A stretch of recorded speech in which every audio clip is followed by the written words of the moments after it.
Okay, I'm going to call this meeting to order. Can I have a mover and a seconder, please?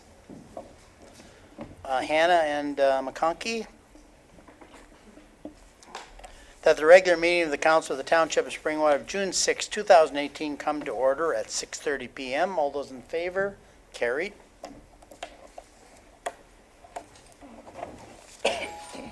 And I'd ask you to stand if you're able and join us in the singing the national anthem led by Councillor Austin, and then please remain standing. O Canada, our home and native land, true patriot love in all of us command. With glowing hearts we see thee rise, the true north strong and free. From far and wide, O Canada, we stand on guard for thee. God keep our land glorious and free.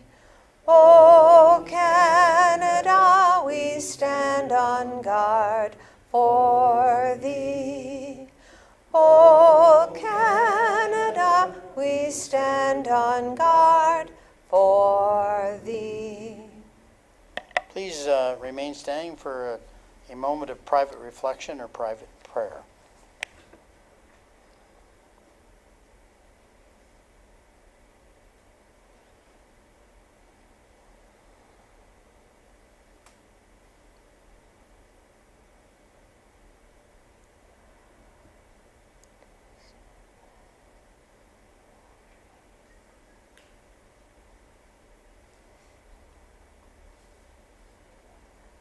Please be seated.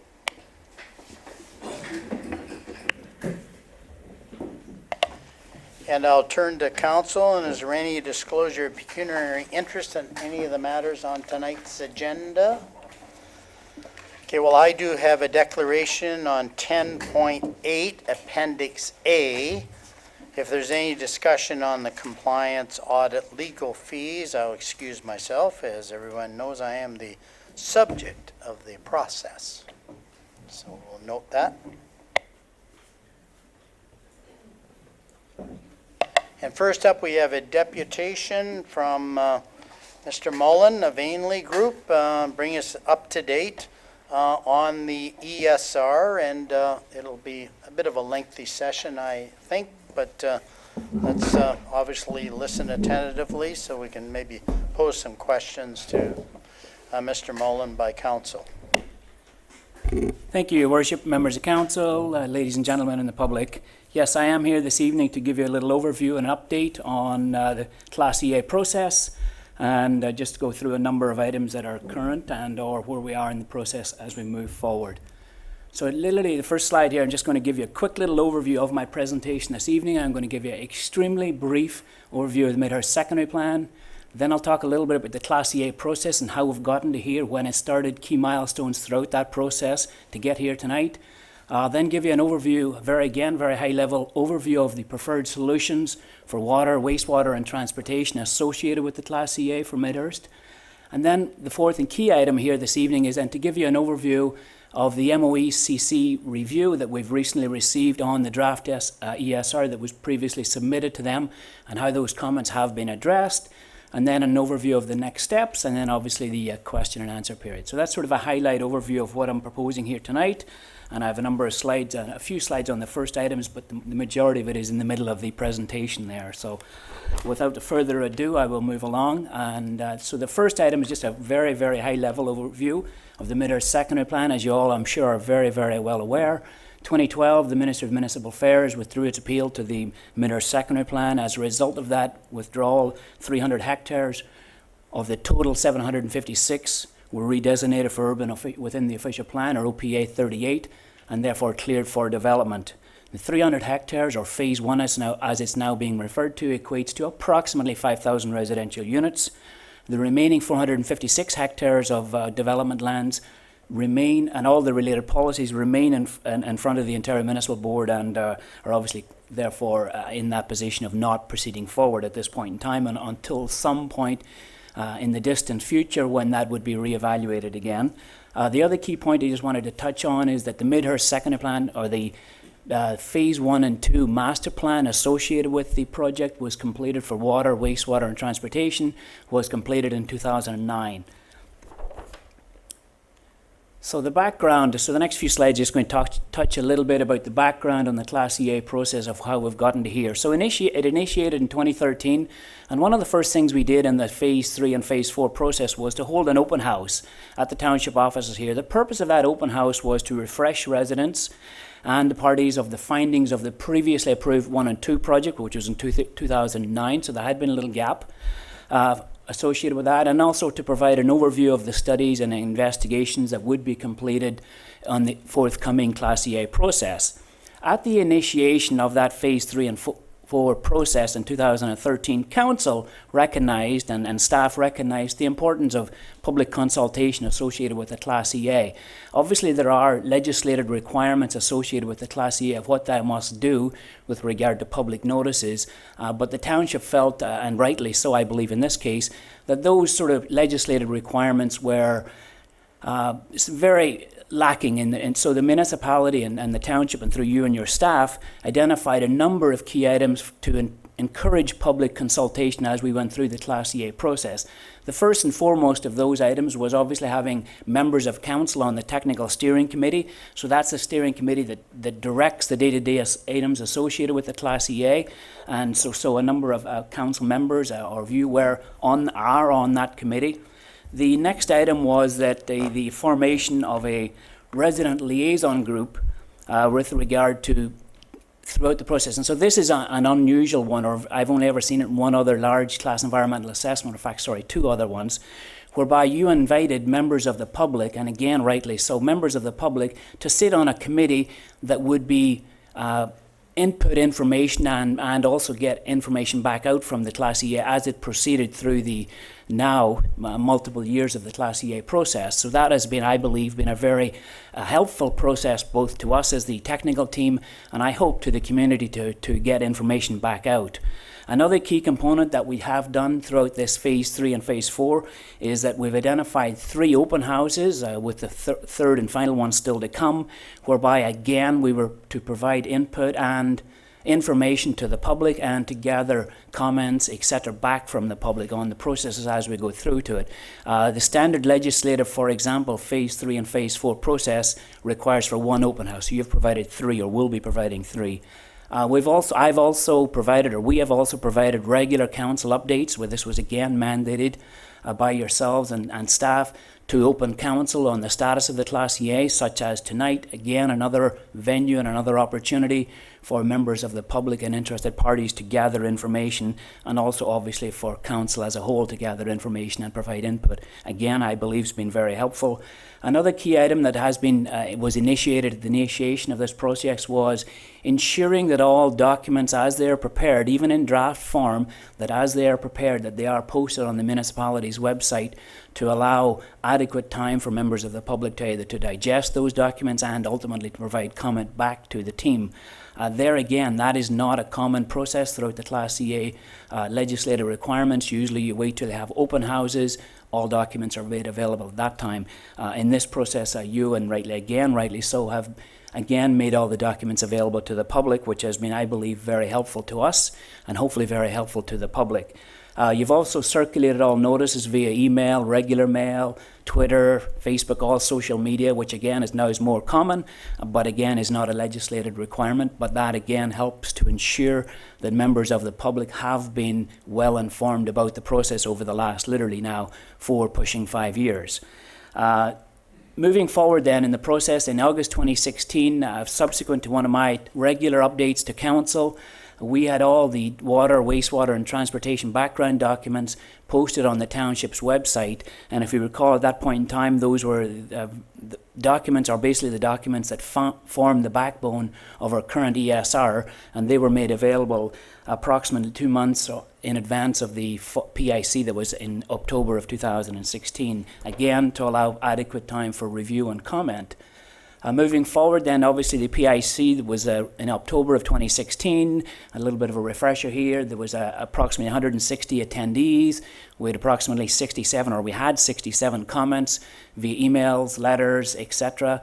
And we've, during the 6-week comment period, following the steering committee and also the resident liaison committee group, reviewing and having discussions about those comments, formal comments were published back out to the individuals that submitted the comments, and the comments were posted on the township's website.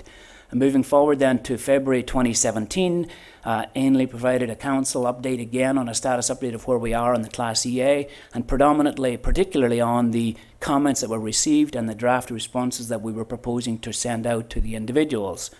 Moving forward again then, in March of 2017, you had again held a special council meeting, and the purpose of that council meeting was not for me to speak on this occasion, but was for your residents and your interested parties to come forth to you and provide the deputations and or letters with comments on the Class EA process and on the documents that were available.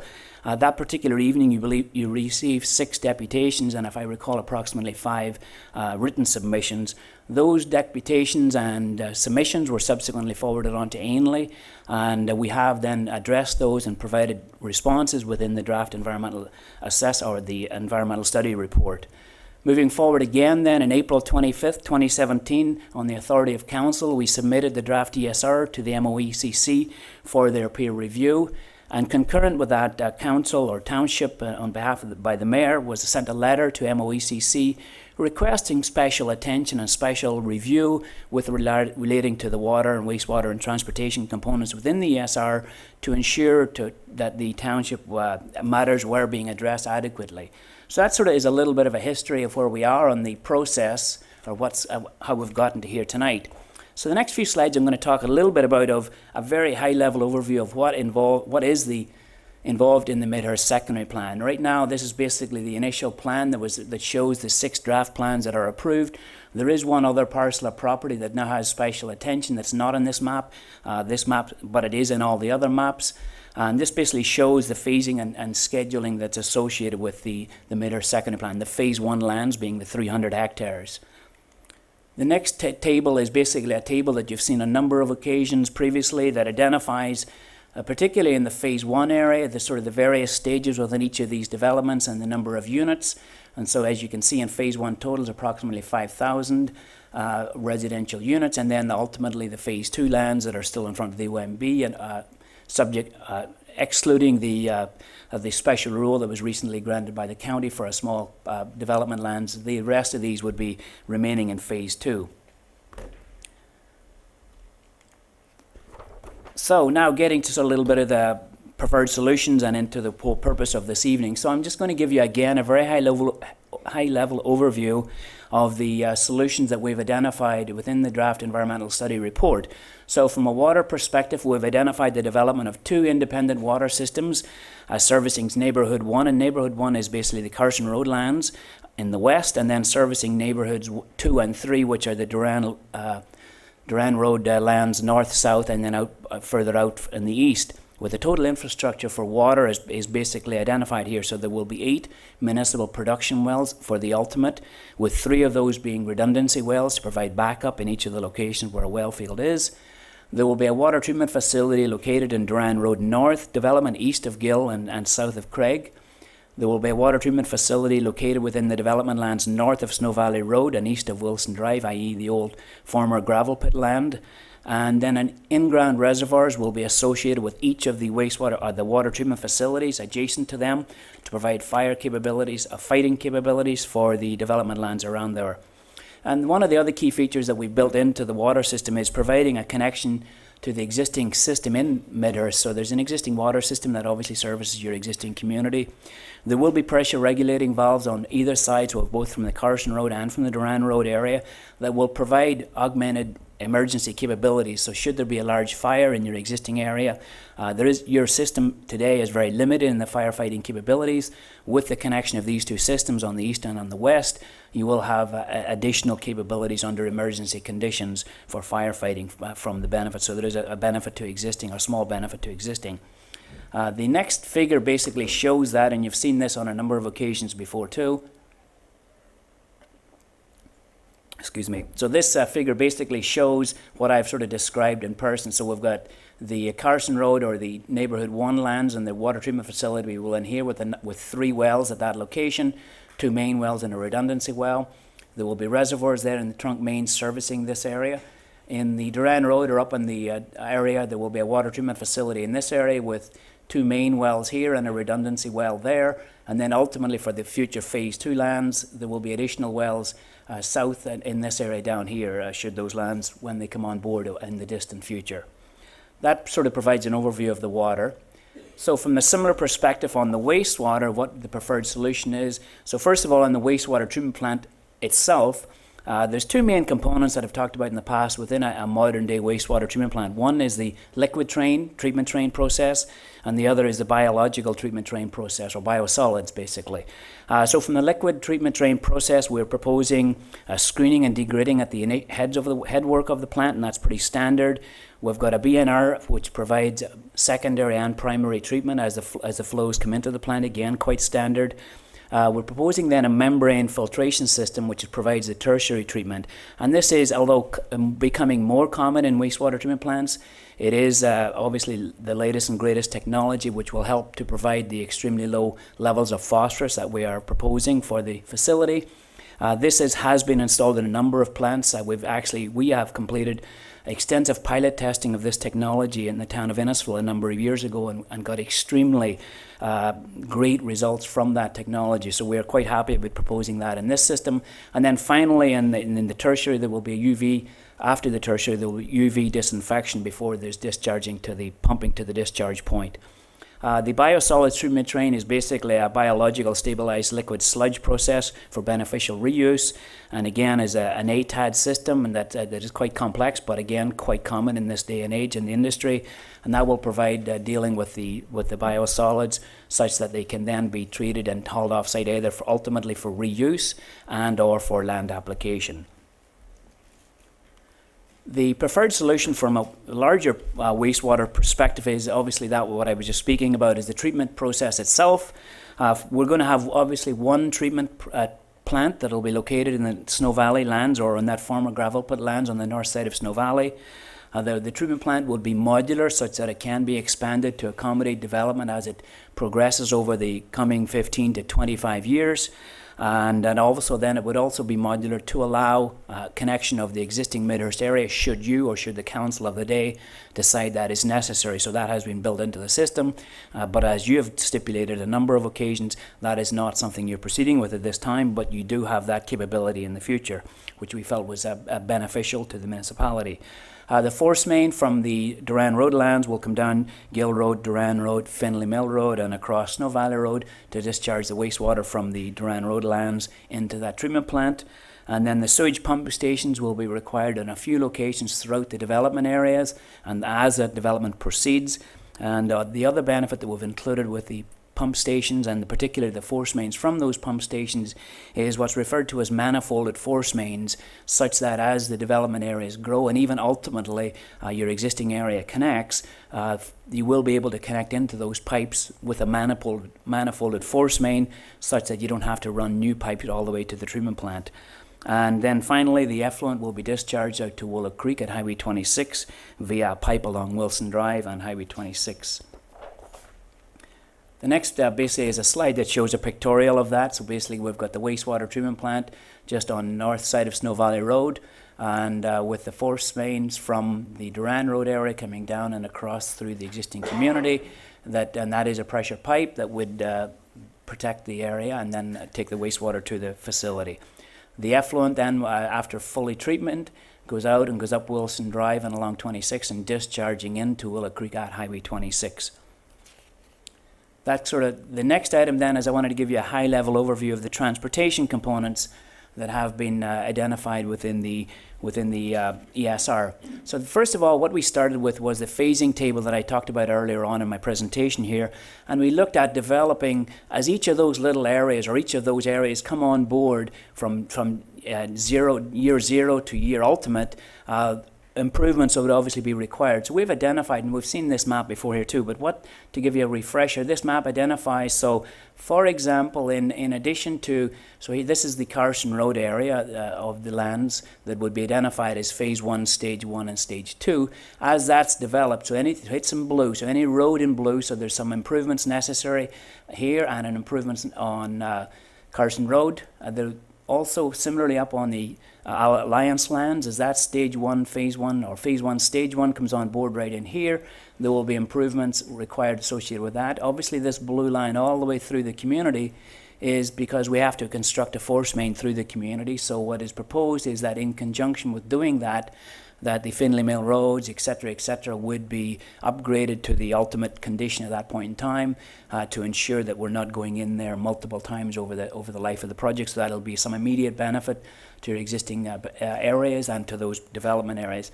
The other colours is basically are as development comes on board, the greens, the yellows, and they're maybe not very clear in this, and I apologise for that, but they are larger maps within the ESR. So as they develop and expand in the future, then the corresponding colour of road is required to be upgraded and or expanded in the future.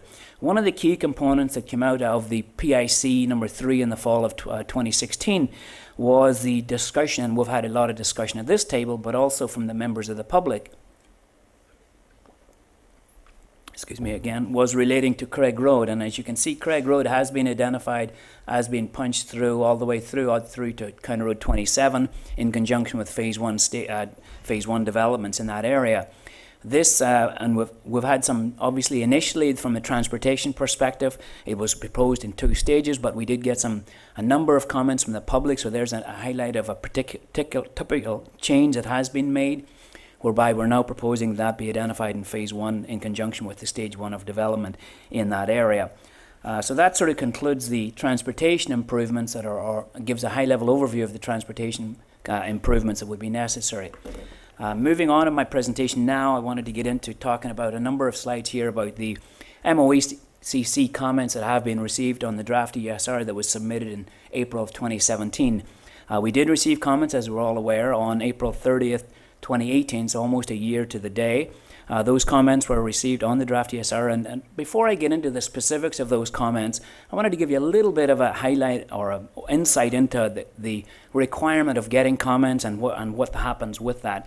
So first of all, it's not a legislative requirement under the Class EA process that MOECC require a draft ESR. However, it is now become standard policy that they, on draft environmental study reports, or as particularly complex Class EAs, which this would obviously classify as, that they require that the draft ESR be submitted to them. And in this particular case, i.e. the Midhurst case, they did provide a written request that a draft ESR be submitted to them. So again, although it's not legislated, it does becoming more common for complex EAs.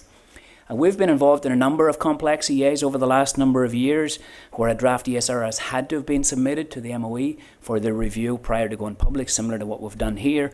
And when I compare the comments that we've received in those other cases to the comments that we've received here, and particularly for those other municipalities, and we've done them in Innisfil, Bradford, Wasaga Beach, and most recently the town of Erin, the comments that we have received on the draft ESRs have been, in Midhurst, are what I would classify as very thorough and much more detailed than what we have seen in those other areas. And I think that's a testament maybe to the letter that's been sent by the municipality requesting that very comprehensive review. And but I just wanted to put that in context, that the comments that we have received, being the 30 pages, is basically much more detail of comments than we have seen in the past, and we've been done some very complex Class EAs, including Innisfil's and Bradford's wastewater treatment plant expansions, etc. So now, so to move forward into the comments that we have received, I'll try and delve a little bit deeper than we did a few weeks ago, and how we've responded to those comments. And what I've tried to do here tonight is sort of obviously I can't go through the 30 pages of comments, otherwise we'll be here for many, many hours. But I've tried to pick out the highlighted comments, either positive and or negative. The ministry in their letter actually do a lot of, I wouldn't say repeat, but they do clarify, document of what documents they have reviewed, what the conclusions of those documents are, and then they give their opinion on whether they agree, etc., etc. So I'm sort of going to go through the key components of the ESR, and in particular the comments that we received. So from a hydrological assessment, That's basically hydro-G reports that have been submitted as part of this ESR. The Ministry have noted that it's a good base for which to complete further assessments that will be required for permit to take waters and for environmental compliance approvals or certificate approvals that will be needed for the infrastructure in the future.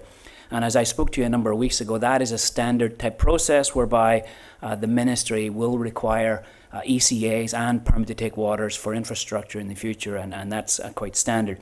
The Ministry note that in a number of locations it may be necessary to complete additional assessments, i.e. those PTTWs and the ECAs, to support the permit to take water and the ECAs. And again, I just wanted to clarify that that is quite standard after completing a Class EA process. When you move forward into detailed design, those permits and those approval processes usually require another level of detailed engineering, either from a geotechnical perspective, which I think, as I noted a few weeks ago, could even and usually do involve comprehensive boreholes in the field to determine where the water table is at, etc. So that is quite common. The next item that I'm going to touch upon is with regard to surface water. So the Ministry have noted that they have reviewed the surface water material excuse me, in relation to water and wastewater, but not from a stormwater management perspective. Again, I just wanted to clarify that that's actually quite common. The stormwater management, and they specifically note stormwater management plans associated with the new development, will be required to first of all submit comprehensive reports, ECA applications to the township through to your Director of Public Works. They then get reviewed and ultimately forwarded on to, with the municipality's signature attached to them, on to the Minister of the Environment for final review and approval. So again, that is quite a standard process, but the Minister, in this particular case, were clarifying that their review comments were not related to stormwater management, as those will be reviewed in much more detail as part of those future applications for permit to take waters and or ECAs. From the water supply perspective, the Ministry have noted that they reviewed the information with relation to the 11 proposed municipal wells that I spoke about earlier, the 8 municipal wells and 3 redundancy wells, and they have highlighted that there are no issues with the material associated with that. The Ministry concur with the assessment that there is limited interconnection between the deep and the shallow aquifers, and specifically note, and this is a quotation right out of their letter, that the potential for significant effects of the area surface waters, being Willow Creek and its tributaries in the menacing wetland, from the proposed groundwater taking is low. So this is so that's another comment by the Ministry on those particular potential for the interconnections of those lower aquifers, keeping in mind we're drawing water from aquifer 4, which is quite deep, versus aquifer 1, 2 and 3, which are in some areas quite shallow. The next item that I want to touch upon is the Ministry have questioned the classification on the base flow losses under the full build-out of the Midhurst Secondary Plan. We've updated all the applicable reports within the backgrounds and within the environmental study report, and providing additional analysis on the projected base flow losses, and have confirmed that the losses, first of all, will not have any impact on habitat, and that they will not have any impact on the temperature in those local creeks, within the local creeks. And as I noted to you a couple of weeks ago, those are both key factors in determining the classification of whether base flow losses are significant or insignificant. And the reason we had done quite a bit of work on this is, I think, as I'd mentioned to you a few weeks ago also, this was a comment that has been raised by the NVCA subsequent to the submission of the draft ESR. So we have done extensive amount of work on this, and are quite confident that our material that has now been updated into the environmental study report and the background reports will be sufficient for the Ministry and the NVCA. The Ministry also questioned the use of the regional scale model in providing estimates for, first of all, the base flow reductions, and in determining if the base flow water taking is acceptable from a water surface perspective. We have provided again, as I noted earlier, provided additional information to the MOE now. We've updated the reports, and noting that the Chemifil Bay model, which is the one that has been used in this particular case, has actually been updated over the course of this Class EA and refined for this specific Class EA, and it is an acceptable means, in our professional opinion, to specifically quantify and predict base flow losses for the following reasons. So I've got a number of points I'd like to sort of walk through, and why we believe that regional model is adequate for that particular case. So the models, such as the Chemifil Bay model, are an industry accepted standard for use for common approach in large water resource studies in Ontario. So where you've got a large study, it is common to use a large model such as this. In fact, that leads into the next one. This area is actually a regional sized model, and again, it is almost critically important or vitally important that you have a large regional model to model that. If you try to look at it in a local scale, you could be missing impacts that are outside of either the local area and or the overall area. So given the large capture zone and the potential for the zone of influence, larger water takings, we believe again this accurately assesses the impacts at a sub-watershed scale. Models like the Kemenfil Bay model are also identified as Resource Water Protection Asset Tool in MOECC technical rules right under the Clean Water Act. So within their own material, they identify these models or regional scale models as being tools that can be utilized for that. And then the final point that I have is that at the original Kemenfil Bay model, keeping in mind we've taken that model, we've refined it, we've calibrated it, and we've updated it further, actually formed the basis of the City of Barrie's Tier 3 water budget in 2013, which was actually used for determining impacts, including base flow losses and losses within the Barrie Well municipal system and pumping when they did that in 2013. And also another key point again is that this Kemenfil model was also used by the South Georgian Bay Lake Simcoe Source Protection Plan in the development of their plan a number of years ago. So with those key points, again, we are quite confident, and we have now updated the reports identifying that material and also identified the MOE, that material to the MOE, and are quite confident that that will be sufficient for the MOE at this stage, keeping in mind that they have again noted that there will be additional studies and classifications and applications required in the future that do require complex review by the Ministry of the Environment. The next item that the Ministry touched upon was the Ministry noted that they disagree with the comment in the document that up to a 20% reduction in the amount of groundwater contribution to cold water stream would be considered acceptable. We have updated the applicable reports and provided additional information to them regarding the particular material and what those references came from. And there are two documents that we have sort of highlighted now in the updated material. First of all, there's MOE and MNR document in 2011, and there's a quotation from that where it basically states, for cold water streams, an unacceptable impact is defined by a circumstance where groundwater discharge is reduced by more than 20%. Obviously, in this particular case, we're considerably less than that. And also in the DFO, in a paper they had produced in 2013, quotations from that document as well, that flow alterations less than 10% of an instantaneous flow have a low probability of detectable impacts to the ecosystems that support commercial, recreational, or aboriginal fisheries. So based upon those, so we now have notified the MOE of that documentation. In addition to that, now we also have notified the MOE and updated the background documents that are the reports that we have prepared, that in conjunction with the NVCA, an adaptive management and monitoring plan is actually being developed for the Mid-Earth Secondary Plan. This is a requirement of the NVCA that a monitoring plan be prepared that will be sustained through the life of the Mid-Earth Secondary Plan, so from now or from the initiation of it right through to the completion of it.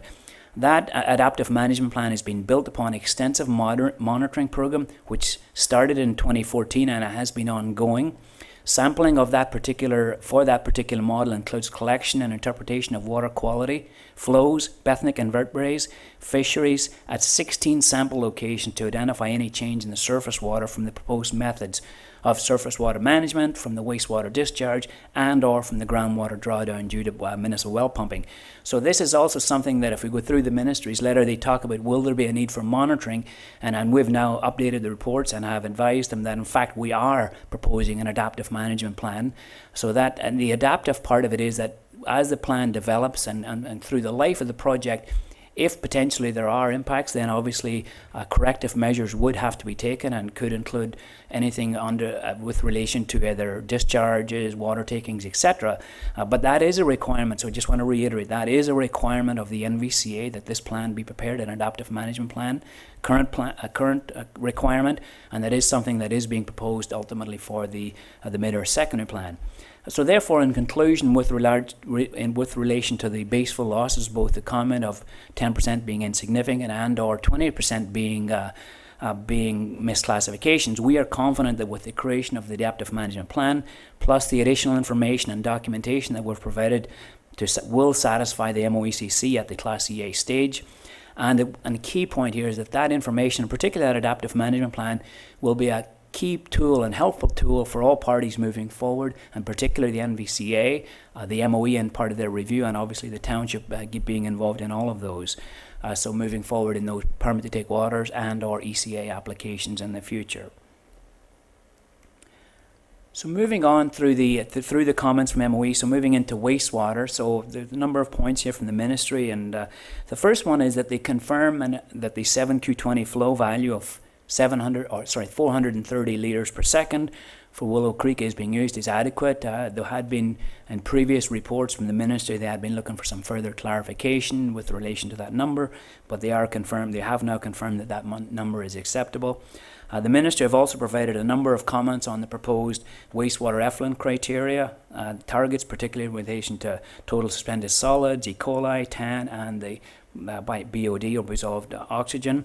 We have no issues with those comments and have updated the applicable reports reflecting those comments, and there was a number of minor little tweaks with relation to the specific criteria, and that has now been done in our background reports to comply with the ministry's comments.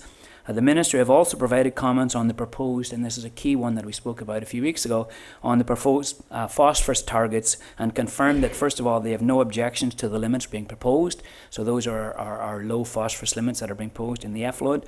And then they go on to note that they would like to have the opportunity to further discuss in the future the feasibility of including a loading limit, a monthly loading limit for the wastewater treatment facility. And therefore that they want further dialogue during the ECA stage in the future. But the key point here is to note is that they do accept the current or the proposed concentrations of phosphorus, but are just suggesting that they may be beneficial to all parties, both either being the municipality, being the operators of the system, and or the environment if there was some loading limits put onto that. And we have identified that we have no issues with those comments. In fact, we have updated the reports to acknowledge that, and also to note that there has to be further discussion with the ministry in the future with relation to the potential for monthly loading limits associated with the wastewater treatment plant discharge. The ministry also concurred that the assessment that the wastewater effluent will not have an impact on the temperature and or the water quality of Willow Creek and its downstream menacing wetlands. The ministry also note that the total phosphorus load discharged from the wastewater treatment plant would be a very small fraction of the total load that is annually released into the downstream systems, both being the menacing wetland, and is unlikely to be of any concern. So therefore, another key point there, just to put that into perspective, the background documentation, both from NVCA and other consultants that have worked on behalf of the NVCA, is that there's approximately 4,000 kilograms going through Willow Creek on an annual basis, and upwards of 40,000 kilograms going through the menacing wetlands, whereas the number we're talking about from the wastewater treatment plant is in the order of 66 under ultimate build-out and 93 under initial build-out. So that's where the ministry are coming from in those particular numbers.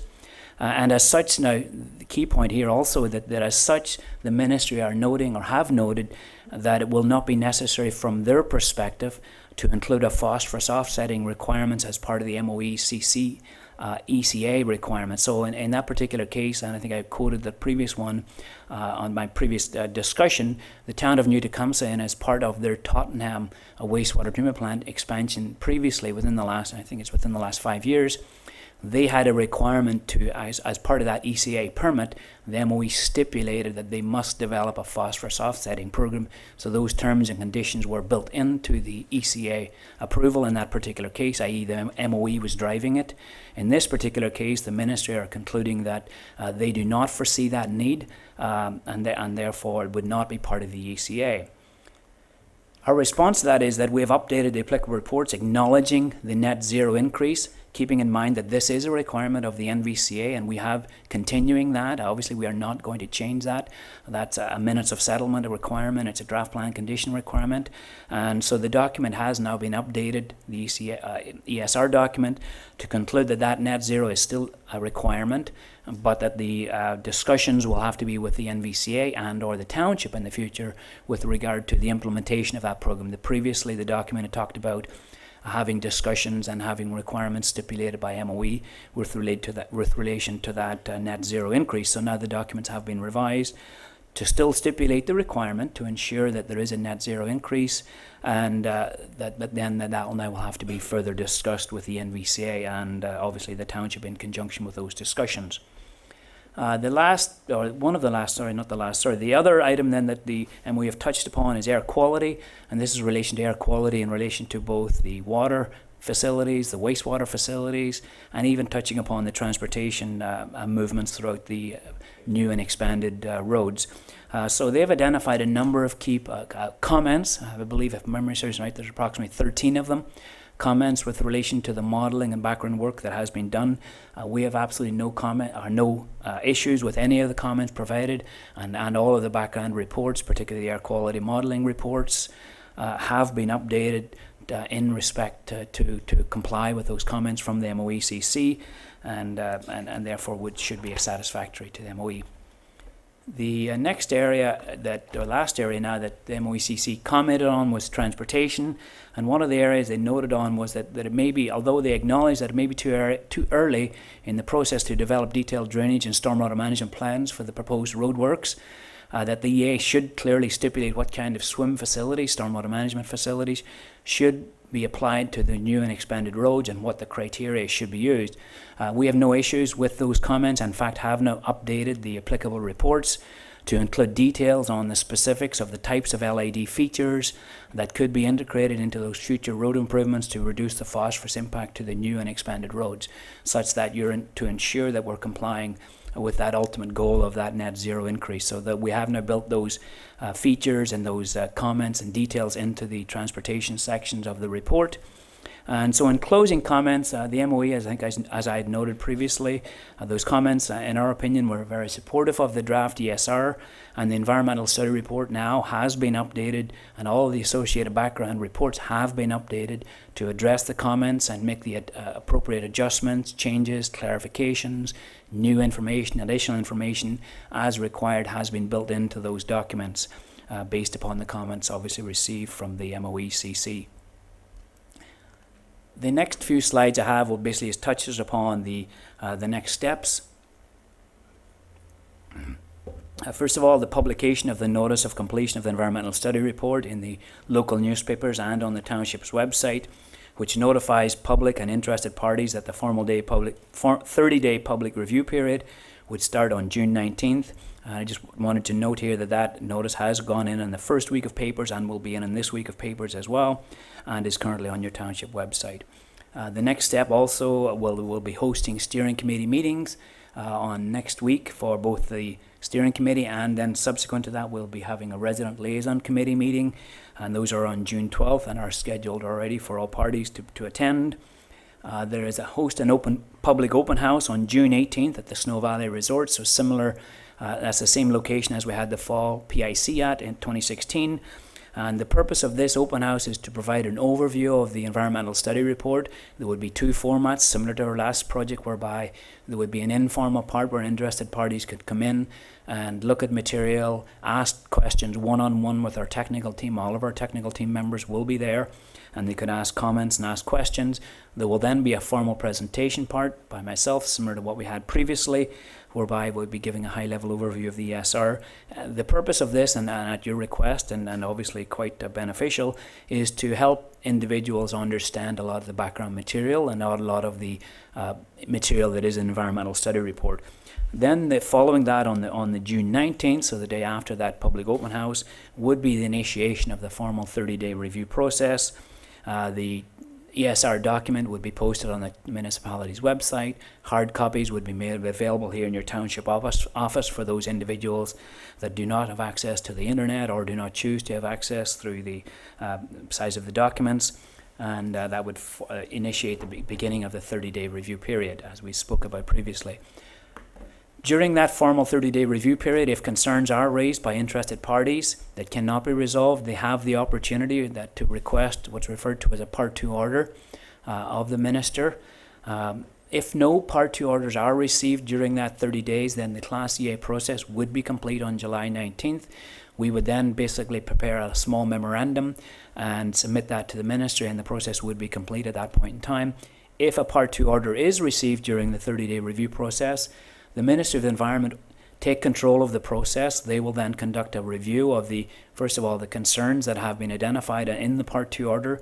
They would then review the material that has been submitted as the draft environmental study report, and ultimately the staff would then render a decision. So subsequent to that comprehensive review by the MOECC, technical staff within the Ministry and ultimately the Minister himself would issue a decision on the Part 2 order that, as I noted previously, is binding upon all parties.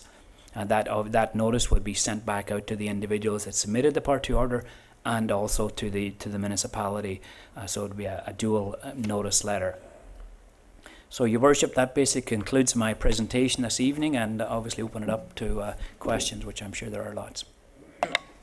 Okay, I'm going to turn to council, and maybe I'll just work my way back and forth. Start with Councillor Hanna. Thank you, Mayor French. Mr. Mullen, thank you for the overview. It's a lot of material for us to go through because I've seen the books they prepared for us. For the folks that don't see them, they're about a foot tall. My first observation, and I'm just an observation before I ask you my question, but I just can't believe that the MOE doesn't think that 1.2 million liters a day of effluent water going into the Willow Creek can affect the temperature, especially in the wintertime. But anyway, my question is, you talk about the need based on the responses from MOE for further assessments. So how does that further assessments help us? Is there any of those further assessments that would generate a stopgap where this would not go forward? From my read of the document, it doesn't seem as they think any of that stuff's serious. It's just a case for us to take a second look before it comes forward for us to approve it. If you could explain that, I'd appreciate it.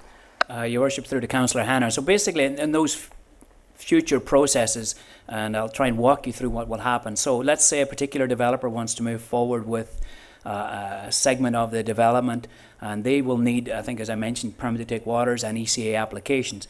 Those permits and all of the background material is first of all and exclusively submitted to the municipality, so to your technical team, your director and the people associated with your technical team for review and approval. All of that material then is reviewed.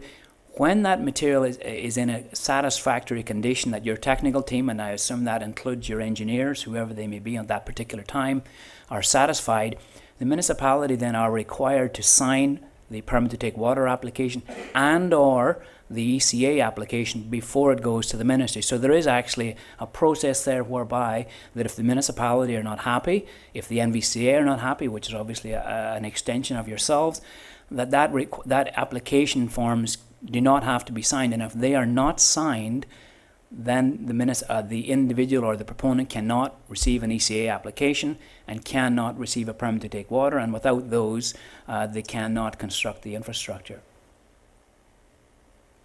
Follow up, Mayor, if I may. So I guess from your assessment, you've been involved in this for a number of years. Do you see any of those things happening where this will not go forward? I know it's a concern to a lot of residents. They don't want this to go forward, and we're in a position where we're trying to represent our residents, but we also have to obey the laws and go forward if that's the process that has to take place. Your Worship, through to Councillor Hanna again, I mean, at this point in time, from all the technical material that I have seen, there are no red flags, first of all, from ourselves and all of our sub-consultants, but as I noted previously from the material being reviewed by the MOE, that it would allow the development to proceed to that next step. So that next step then is there's more details prepared with relation to the permit to take water, with relation to the ECAs, and particularly the municipal drinking water, the new wells. So there is that additional material. At this point in time, I don't foresee any material that would be a roadblock to that. However, there is that process that still has to go through in the future, by the certificate of, or the EA being completed is not an automatic that development proceeds. It's just one step and multiple steps along the progress of that process. Another key point that I highlighted here tonight too was that adaptive management plan that will be developed or is being developed in conjunction with the NVCA, and they would be the keepers of this tool, will allow, as development proceeds, to actually monitor the impacts. And there are 16 locations throughout the existing creeks that are being monitored and have been since 2014 and would continue to be monitored throughout the development life, not just up to day one, but continuing up to year X, year 10, etc. And if there are any issues that raise through that adaptive management plan, then that would obviously be the justification for raising a red flag at that point in time in the future. Councillor McConkey? So the ministry gave back some questions and then you have some answers, and so let's take the modeling. So they thought that, the modeling could have been different, and you say, no, this is justifiable because it's regional and stuff like that. How do we know that those answers that you're providing, they're accepting? When do we get that confirmation? Your Worship, through to Councillor McConkey, there's a couple of processes that I can touch upon there. First of all, the Ministry obviously will review this document again during the 30-day review, much like they have done now, and they have identified that they look forward to the ultimate document being formalised and presented. So there is that process that they will see our updates, and we actually have submitted in response to the 30-page letter, in response to the 20-page letter, we've submitted a 30-page letter back to the MOE, so that has gone out today or this evening to the Ministry. In addition to that, the Ministry will have identified that the concerns with the base flow or the large regional model are that in utilizing that to predict the base flow losses of 10% or less, and that they further note, so it's the classification, not that they're saying they believe our material's wrong, that they believe that model maybe not the ideal tool, but they also go on to say that additional analysis and additional modeling and additional information will be required in the future. So the Ministry may say in the future at the ECA stage and the permit to take water stage, in fact I'm quite confident they will, they'll say, okay, great, the regional model has confirmed that, now drill down and do that additional modeling as part of the ECA application and as part of the permit to take water application, which again is common. So there are those checks and balances. First of all, to reiterate that, we have responded to the Ministry with our responses today. But also the Ministry have acknowledged that there will be additional reviews of those ECAs and permit to take water in the future that may require additional modelling. So there's both those checks and balances whereby the Ministry will have an opportunity to either comment directly now and or in the future. So really, when we go to the public on June 12th, final report. So that's where I have that gap, because I'm thinking here you're giving something for feedback, and yet we're issuing a final. So I just need that closure part. Sure. Your Worship, through to Councillor McConkey, the Ministry, as part of this process, will ultimately give comments back to us, either being no comment, or if we get a Part 2 order, which is if we get a Part 2 order, then they have to render a decision. As part of that decision, they will could provide conditions. Some of those conditions could be their requirements.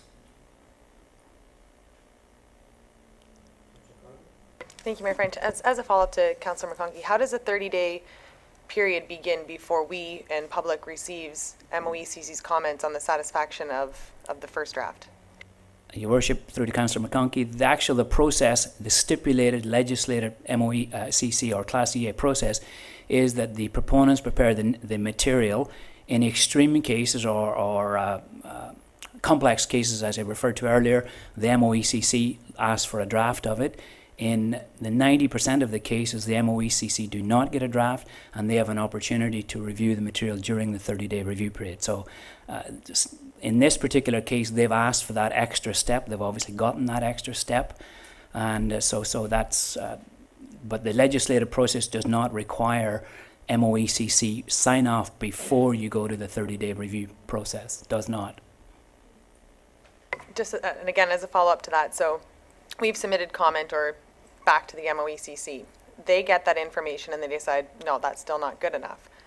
What happens if we get that on day 28 of the 30-day? We and the public would have no opportunity to question the gap between coming to an agreement as to what needs to be done. Sure. Your Worship, through to Councillor McConkey, should the ministry be in that position, or should they have comments on day X, whether that's day 1 or day 29 or day 30th at 4:30 p.m., those comments would then become a condition of proceeding with any of the works, period. And then if there's a So- subsequent, so if there is comment that needs to happen at that, is there another commenting period that happens after that? Would the public then have opportunity to be involved in that process? Or is it, if we get it at 4 o'clock on that day, it's just done? Your Worship, through to Councillor Coughlin, the ministry would issue comments, and those comments would become basically conditions of acceptance of the Class EA process. So if they require, as an example, if they required or additional modelling to be done in relation to the 10% base flow losses, that would become a condition of an acceptance of the EA. It wouldn't be a condition whereby here's our thoughts and we can ignore it. It would become a condition of acceptance of the EA process. They would say, thou shalt do.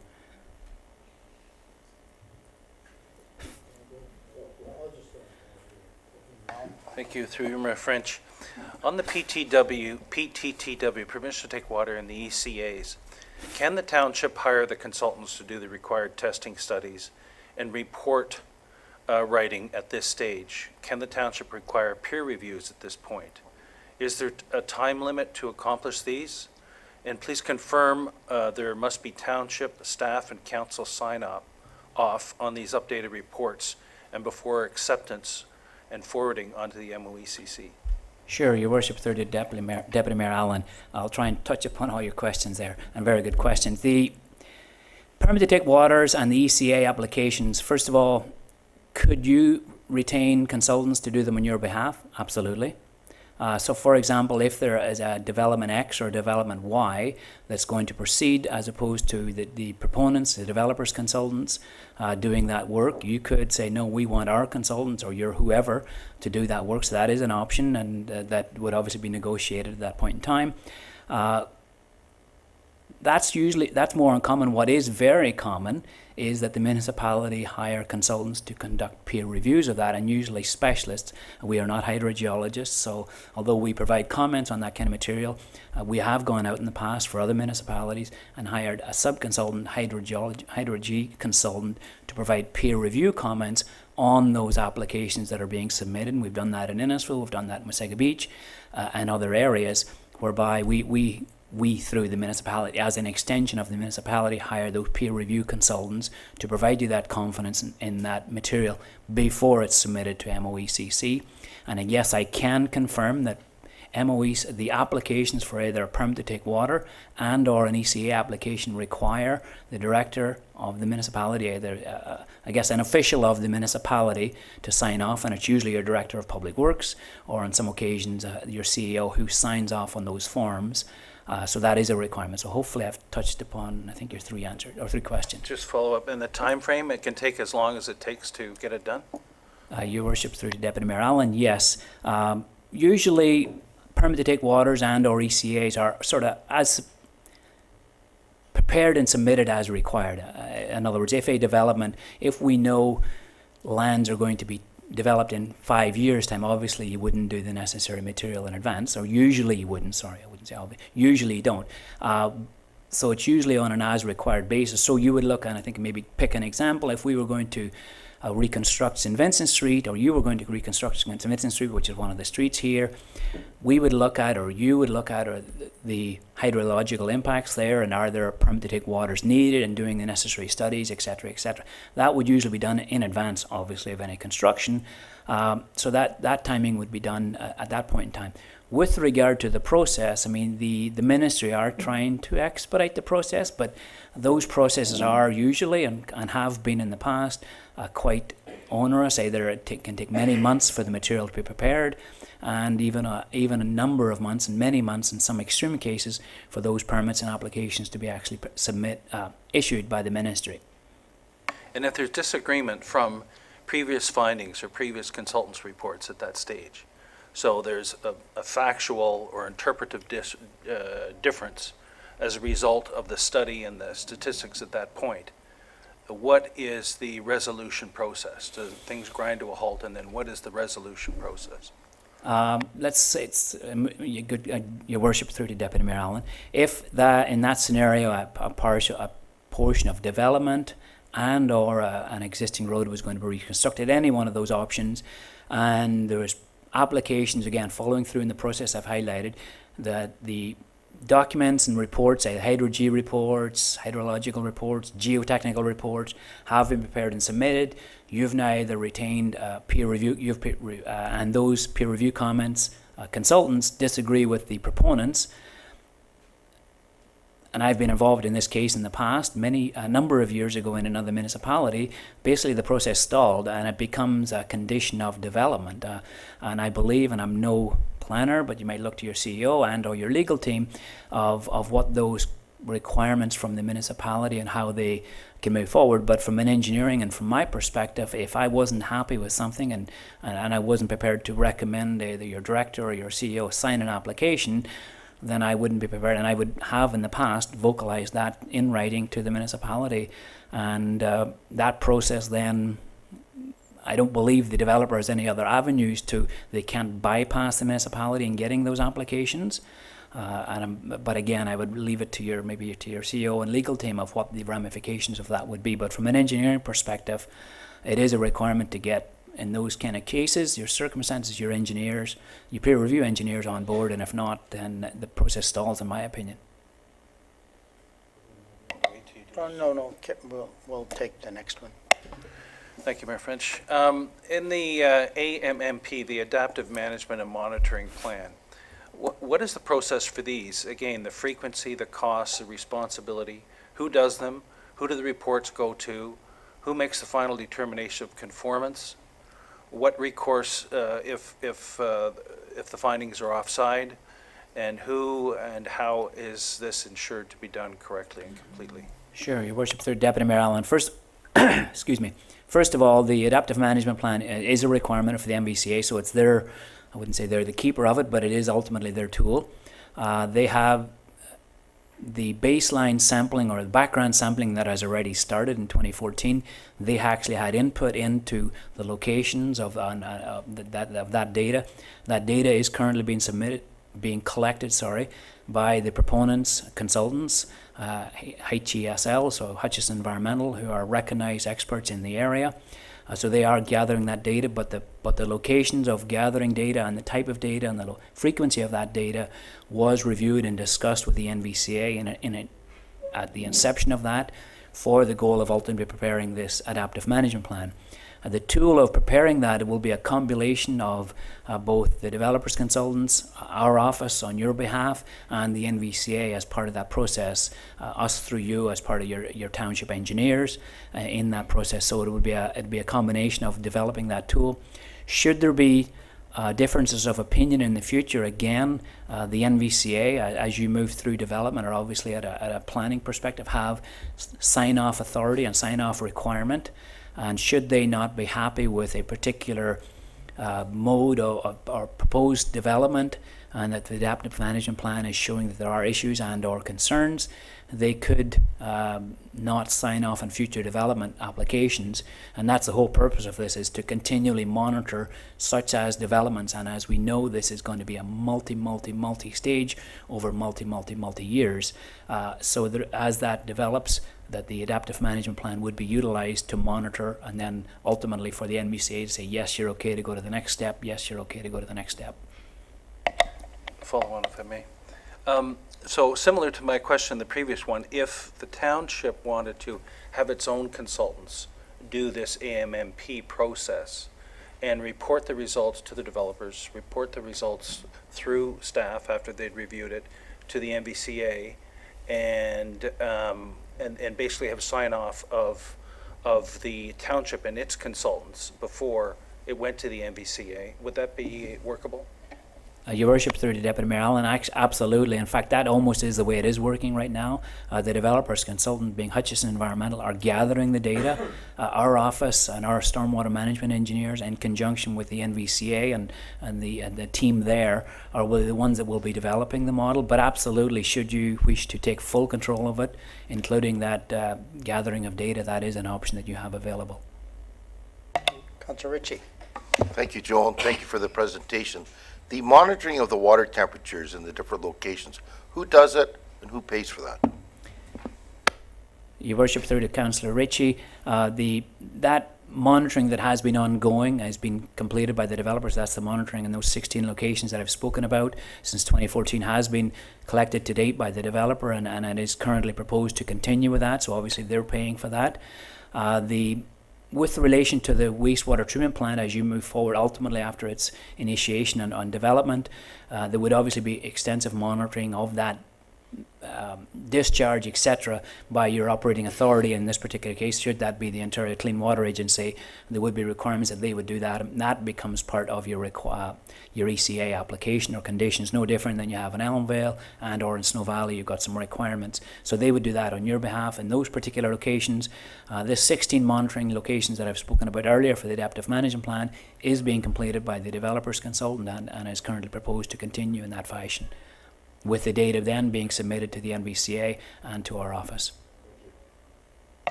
Councillor Austin. Thank you, Mayor French, through you to Mr. Millen. After the June 18th Public Information Center, is it an option for a member of the public to request a Part 2 order? And if so, who decides whether or not that Part 2 order is of significant interest in order to be dealt with? And thirdly, how long would it take for that Sure. Part 2 order to be addressed? Sure. Your Worship, through to Councillor Austin, first of all, an individual, I mean, the process is supposed to work, and I put in quotations supposed to, whereby an individual identifies comments or questions to the proponent and the consultants, and they try to work through those questions, issues, and then resolve them. That's, as per the legislative requirement, that's what's supposed to happen. What happens quite often, and I've seen this on a number of occasions, whereby, especially if we're have dealt with individuals or have issues, not maybe a better word for have issues that have been ongoing, that individuals can submit Part 2 order requests directly without coming to the township, and that in essence does happen so in other words, there is no the township, Ainley and Associates, saying that's not a valid request or not. They submit the request for a Part 2 order directly to the Minister of the Environment, so there is no verifying of the request from the municipality and or the township or their consultants. With relation to if that Part 2 order then is submitted or is, and that maybe to back up, sorry, that can happen on day 1, day 18, day 29, or day 30th at 4:30 p.m. At any point in time, an individual can do that. Should a minister receive a Part 2 order request, the time frame associated with that minister, so at that point in time the ministry would take over the process. Now if it's on day 1, they won't take over the process, they'll wait to day 30, but in essence they've got a Part 2 order, and after day 30 they take over the process. They would then gather more information if necessary from the individual requesting the Part 2 order, and they may gather information or request information from the township, i.e. your consultants, i.e. us, to further or enhance their review.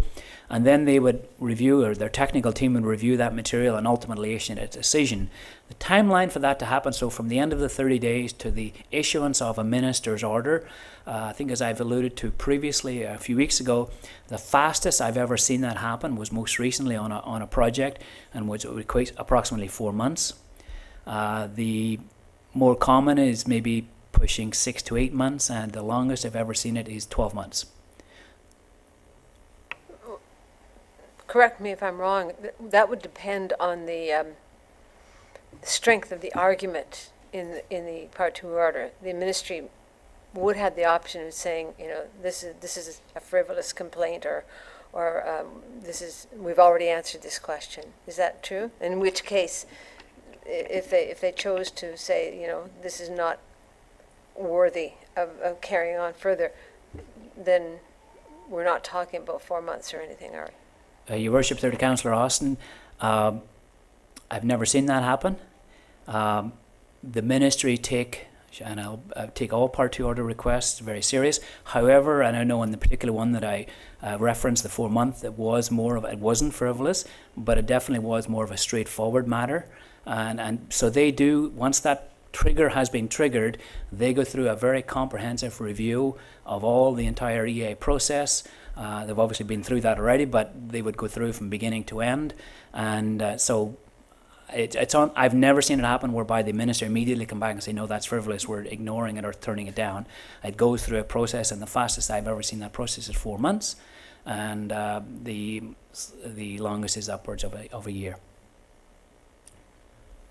Okay. I guess I have some questions, and following up on Councillor Austin, I was reading from something from an executive summary in 2015, and apparently after 2013, that time started creeping up again.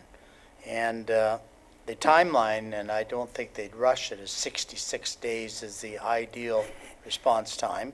So they're probably not going to respond in 30 days, I mean, after they have a bump up order, but it's suggesting here the average time for decision has increased and reached 304 days in 2013 and 347 days in 2014. And so do you know if it's going back in the other direction, or do you have any idea? Sure. Yeah. Your Worship, a very good question. There has been, and I'll talk big picture here, there has been a lot of concern in the industry, and particularly by municipalities, keeping in mind that there's a lot of infrastructure that you and or other municipalities excuse me, have to construct. The majority of that infrastructure has to go through a Class EA process. There has been a major pushback from municipalities, and it initiated probably in 2013, 2014 time, when the time was actually creeping up, that, maybe not to use the word, but that Part 2 order requests were more of a slow the process down, roadblock processes, etc. And that has been coming from the municipality, not from the consultants and definitely not the proponents, but from the municipalities, that it impedes their capabilities of providing infrastructure, and if it's delayed 1, 2, 3 years, usually the cost goes up accordingly. The Ministry have been working with municipalities. In fact, there's been a couple of sessions at both the Roma conference this past year and last year, whereby the Ministry are trying to tighten the process and trying to streamline the process such that it is more efficient and responding. And I believe in the last couple of years the timeline is coming down, and I think a good example of that would be the one I saw recently, whereby it was the 4 months. But I believe it is moving in that direction. But yeah, I obviously can't speak on their behalf, Your Worship, but I think it is coming down again. Yeah, I agree. I think we've had a lot of kind of consultation, and we try to be as transparent as possible. We've had a lot of extra meetings, and quite honestly, the only thing, and I think I raised it last meeting, my frustration is that, we're at a point, and maybe you have to explain, after, obviously, on July 19th, when we say completion, it's my understanding it's completion of an application is still subject to the MOECC approval. And then I know if you look at our timeline, sometime in September would come back to us. And because we as a council still have to have a comfort level proceeding with it. Now, I'm not sure, how does that mechanism work? Your Worship, basically the way it's stipulated in the Class EA process, during the 30-day review process, if there are no comments received, at the completion of the 30-day review process, the proponent, i.e. the consultants and or the municipality, would send literally a one-page memorandum to the MOECC saying, here's the document, it's been formalized for this period of time, and there was no comments received, so we are taking the document or the Class EA process to be complete. So that would happen if there are no comments after the July 19th. That in itself then is obviously only one trigger point in this whole made our second plan of multiple trigger points that you're obviously familiar with, but the Class EA process, in my opinion, would be then complete at that point in time. So are you suggesting once it's complete, if there's a comfort level here, that all the reports and the solutions and that have been outlined, and some of the changes you've proposed are tabled, and we as a council, can't think of anything specifically that we need more work on. So does it come to council and be rubber stamped? Your Worship, yes. In essence, we would then come back to you, I would come back to you saying that we've gone through this process, the 30 days, we've got some comments, we've responded to the comments, no Part 2 orders were received, etc., and therefore, in accordance with the requirements, the Class EA is now done, and here is the final document, which would in essence be the document you have, and that therefore you now can move to the other steps and or other trigger points, but that requirement would be fulfilled from the Class EA perspective, yes. So that would be a more of an update, much like I'm providing tonight. Okay, and assuming that process is complete, then the next roadblocks would be the individual ECAs and Sure. or a bump up, Yes, a yes. Part 2 order. And as I said, there just seems to, we come to a point, we've had lots of consultation, we've had lots of public engagement, lots of kind of questions asked, but it looks like, over the next few weeks. Now, is it possible that your meeting's next week, for example? You're going to present a modified version of this or this presentation to the technical and resident liaison group? Is that what's your plan? Your Worship, with the meetings next week, basically from the Technical Steering Committee meeting, which is in essence our team, your staff, and the members of council on that team, it would be somewhat similar to this. We might delve a little bit deeper into some of the technical comments from MOE and maybe focus on one or two of those and look at the responses that we provided and the material, etc. From the liaison resident group committee meeting, I would believe it would be somewhat similar, whereby we'll probably focus again on the MOECC comments and looking at the material and responses that have been provided to update the committees on those specifics. Let's assume for a moment somebody comes up with something that is very thought-provoking, that maybe was missed for whatever reason. And then I'm leaving the Part 2 orders a separate thing, because that creates a whole new trigger mechanism. But let's assume something comes up at those meetings. And we already scheduled June 18th for the PIC. And if there was some unanswered question, how would we file on June 19th a completion, basically the ESR is complete? Your Worship, in any comments that would be received of that nature then would become comments through the period. Even though it's actually before the 30-day starts, being set on the 18th versus the 30th, the 19th starting, those would be comments that if there's something that has been identified, we obviously take all comments during the 30-day review period. So if there's comments either from the committee that evening and or subsequent to that evening, it doesn't have to be during the 30-day review period. If there are comments received, then obviously those comments are considered, taken into consideration, as we're required to do. And if those required a change, then obviously that we would have to touch across that bridge when we get there. But at this point in time, we feel we've addressed all the comments that have been received to date. But there is still that opportunity, Your Worship. Okay, so once the clock starts ticking on June 19th to July 19th, all comments or whatever that come in that period, they're submitted to the MOECC, or CC, along with maybe any response that you have to provide from a technical answer to those concerns? Your Worship, what we've set up in the process as legislated is that during that period, if there are comments that your individuals are requested to first submit the comments to the town, to the proponents, to myself and or to your director, and then if they cannot be resolved, then the individual, and I'm just going through this in another municipality, the town of Erin, are in their 30-day review period right now, and we've got a couple of comments during that period. We've responded to those comments to the individuals. Then the individuals, if they're happy, they might say, okay, great, that's fine, thank you, or not, and then they still have that opportunity to request a Part 2 order. So initially, we ask that comments come to us. However, I think as I mentioned to Councillor Austin, sometimes that doesn't happen in that they go direct to the ministry. But there's not a requirement to go to all parties. They can submit comments directly to ourselves, i.e. your technical team. And for clarification, we would then respond to those during that period in a timely manner. And if there's still no concerns, then they still have that opportunity for the Part 2 order. My last question is, so let's assume someone, and I think there's, when I look at the response, to me, maybe some things don't have a wholesome response, and again, I'm not an expert on it.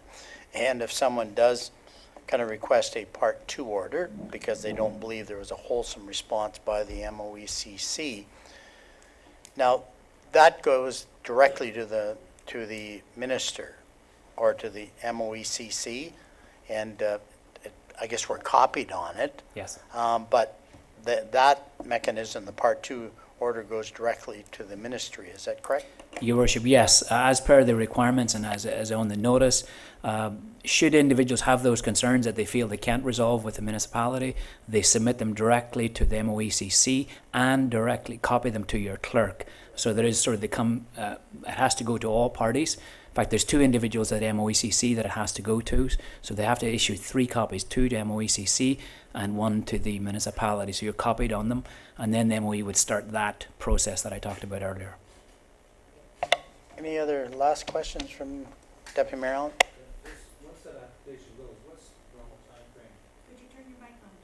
Sorry. Once that process begins, if it does begin, what's the normal time frame for the MOECC to make its determination whether to proceed or not? Your Worship, through to Deputy Mayor Allen, at the accumulation or at the end of the 30 days, that's when the MOE's clock starts ticking, assuming they've received a Part 2 order, whether it's day 1 or day 29. That process, I think as I've alluded to earlier to Councillor Austin, can sometimes, the fastest I've seen it is 4 months, and more regular 8 months, and even upwards of 12 months for them to review and actually formally respond. There may be some dialogue during that process back and forth between the MOECC and your consultants, us, and or the MOECC and the individual requesting. No, I cut that time Sorry. frame earlier. It was when the MOECC receives a Part 2 application, it has a period of time to decide whether it's fulsome enough to accept it or Yes, not. okay, sorry. Your Worship, through to Deputy Mayor Allen, when there's a Part 2 order received by the ministry, usually within a week to 10 days, they will actually send a formal letter to the municipality advising there has been a Part 2 order request, and usually with that, they'll actually say not only has it been received, but here's additional information that we need and or want. Follow up? Thank you. So Joe, overall, comparing this whole process to other processes of which you've had numerous examples and experience, is it now a common practice for the MOECC to defer decisions or halt a process on the condition that it get more information at a stage down the road, such as the PTTW or the ECA, rather than halt the process to say, no, we want more studies at this point in time? Is that usual? Is that a new trend? Just comment on, Sure. based on your experience. Your Worship, through Deputy Mayor Allen, what I have seen, and this is in all of the cases whereby there have been Part 2 order requests, in the minister, when they issue their decision, they usually give what I refer to as conditions. So the condition might be, and I'll refer to a municipality that recently wanted to build a works yard, and there was some stormwater challenges associated with that, and there was a Part 2 order request submitted from a homeowner downstream relating to the stormwater on that localized site. The condition was that the EA is accepted, but that prior to proceeding with design and construction, the municipality had to do X, Y, and Z. So that's more common, whereby they'll give conditions that prior to proceeding to next steps, or in conjunction with proceeding to next steps, thou shalt do X, Y, and Z, or the municipality shall do X, Y, and Z.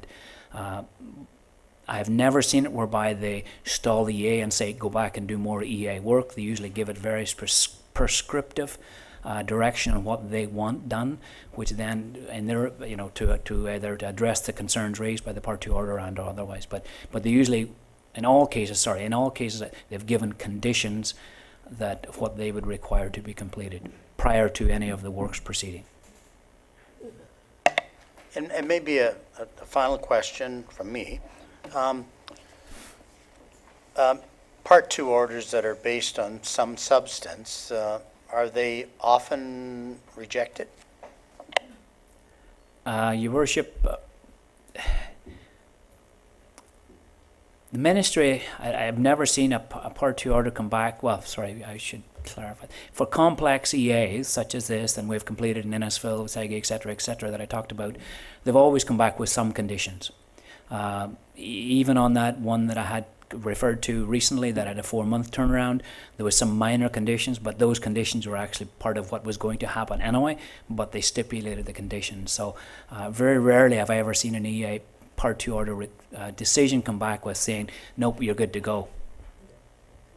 Thank you. And final questions? Councillor Anna. Thank you. Yes, Mayor, my final question is to CEO Brindley. Given the information, CEO Brindley, you've been doing a informative scheduling for us and staff.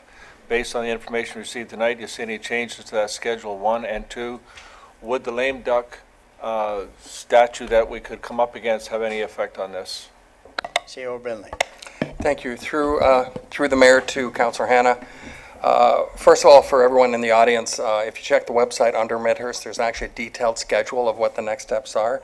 Mr. Mullen has referred to the dates up to the completion of the comment period, which is the July 19th. The schedule does refer to the fact that if there's a Part 2 order, that will be then handed over to the MOE. But if there is no Part 2 order, the next step would be on August 7th to bring everything back just to close the loop with our steering committee. And there's also an allotment still for another meeting with council, as was discussed between the mayor and Mr. Mullen, and for council to sort of close the loop as well. It's to be determined. The reason I've just done that is I haven't scheduled something if we don't need to, if there's a Part 2 order. But I do suspect that would be in September, a public meeting that everyone can attend. So that's sort of the next steps as I see it. And with respect to the lame duck period, there's no requirement from lame duck for council not to make a decision on this. Okay. Can I have a mover and a seconder to accept the delegation? Coghlan and McConkey. That the delegation from Joe Mullen of Ainley Group be received. All those in favor? Carried. Thank you, Joe. Thank you, Your Worship.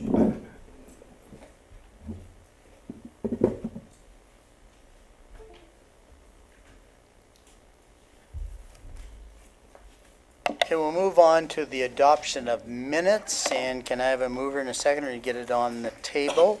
And just so you know, is it 6.1? Yeah, 6.4 will be dealt with at the next meeting, just so you know. So can I have a mover and a seconder to get this on the table? Okay, Austin and Richie.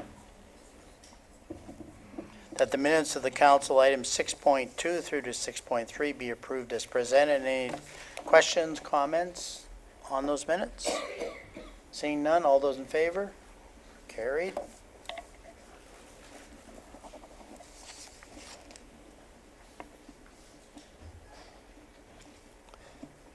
And now I need a mover and a seconder to get the minutes of boards, committees, and other organizations, items 6.6 through to 6.8 to be received as information. Mover and a seconder, Coghlan and McConkey.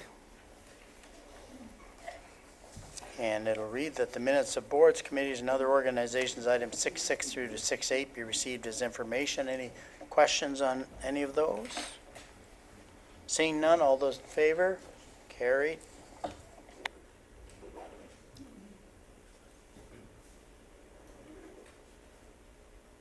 Now we have question period, and I know we have two groups here. I know there's some people want to maybe ask some questions on the kind of presentation, and ask them to be brief that we as council and CAO can answer. And I just want to balance, I also know there's a group here on the ERRC, so I want to split that 10 minutes. So please come forward and pose your questions with your name and address.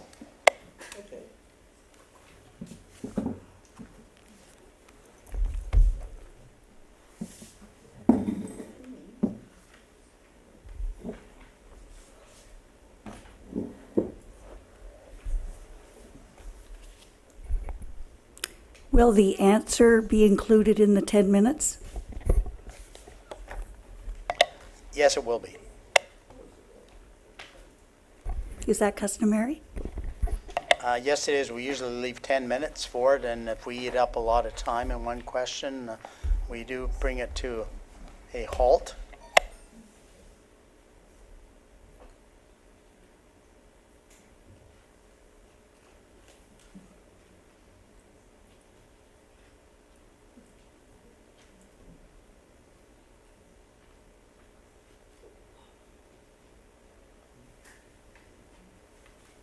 Yeah. Can you provide your address for the Yes, clerk? my name. Yes. Is this on? My name is Sandy Buxton, 3 Silverwood Crescent in Midhurst.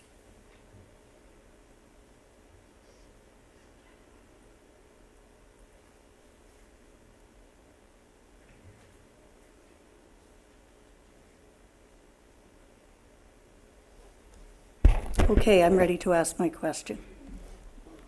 Carry on. I have been reading the Environmental Assessment Act. I have read regulations associated with the preparation and submission and review of municipal class environmental assessments. I do not want to get tripped up in technical language. What I have found with regard to the concept of deadlines with this, and I'm happy to share this information for the minutes, is a table in this specific regulation to do with deadlines that outlines the amount of time that the public has with regard to viewing and seeing various reports. For example,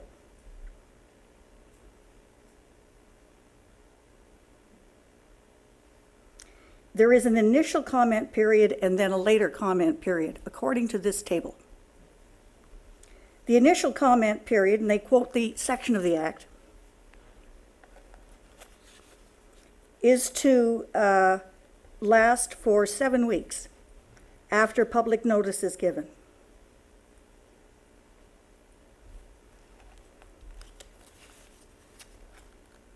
In other words, not the very same day that the ESR comes out. This is designed that the public, everyone, have a chance to see what is in this, review it and digest it, and perhaps comment in the various ways that have been described, but not have to have that date when the ESR is publicly available be opening day of the 30 days. And I'm encouraging you all to look at this legislation.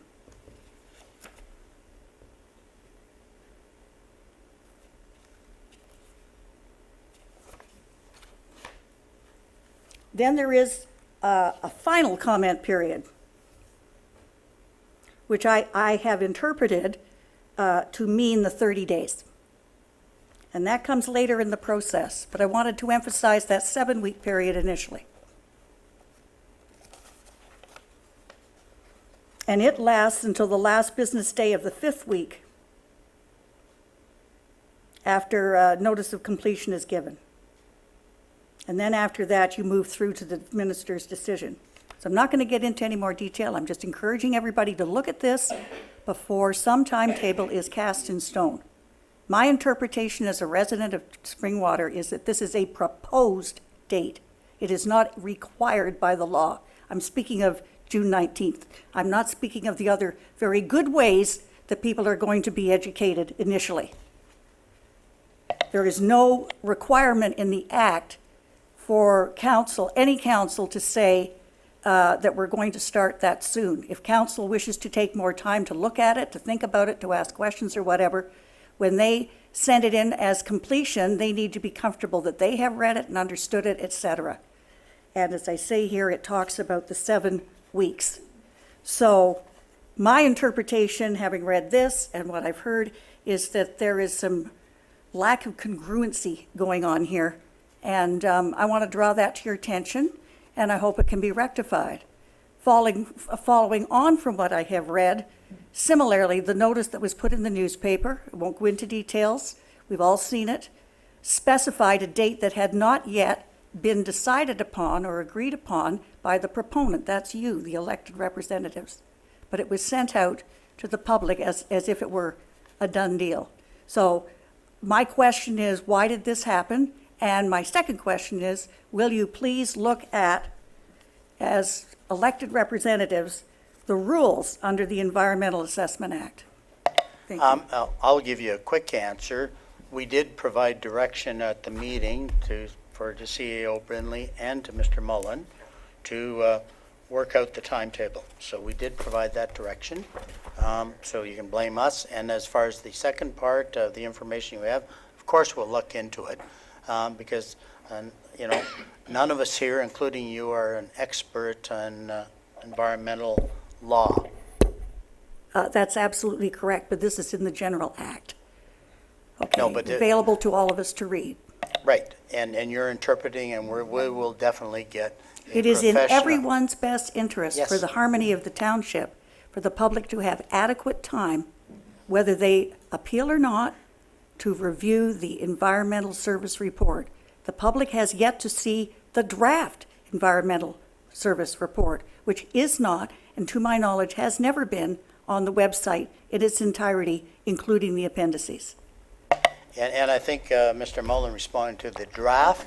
That is something that the MOECC has started requesting, and they specifically don't want the draft public document. That was, I think that was mentioned last year when it was submitted. I don't recall that. I Okay, can't anyway. challenge that because I'm not sure. That's fine. My Anyway, point we is, will we're in the definitely follow up. dark, and we need to be Okay. in the light before we can do anything. No, and those are appropriate comments, and CEO Brindley will be definitely following up and getting a response to that. Thank you.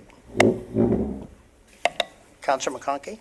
So when will we get an answer on that? Because it sounds like if the resident is questioning the June 19th date, and I hope that this isn't part of the time, but I thought that maybe Mr. Mullen could answer that question this evening for council, or is it something that we have to investigate?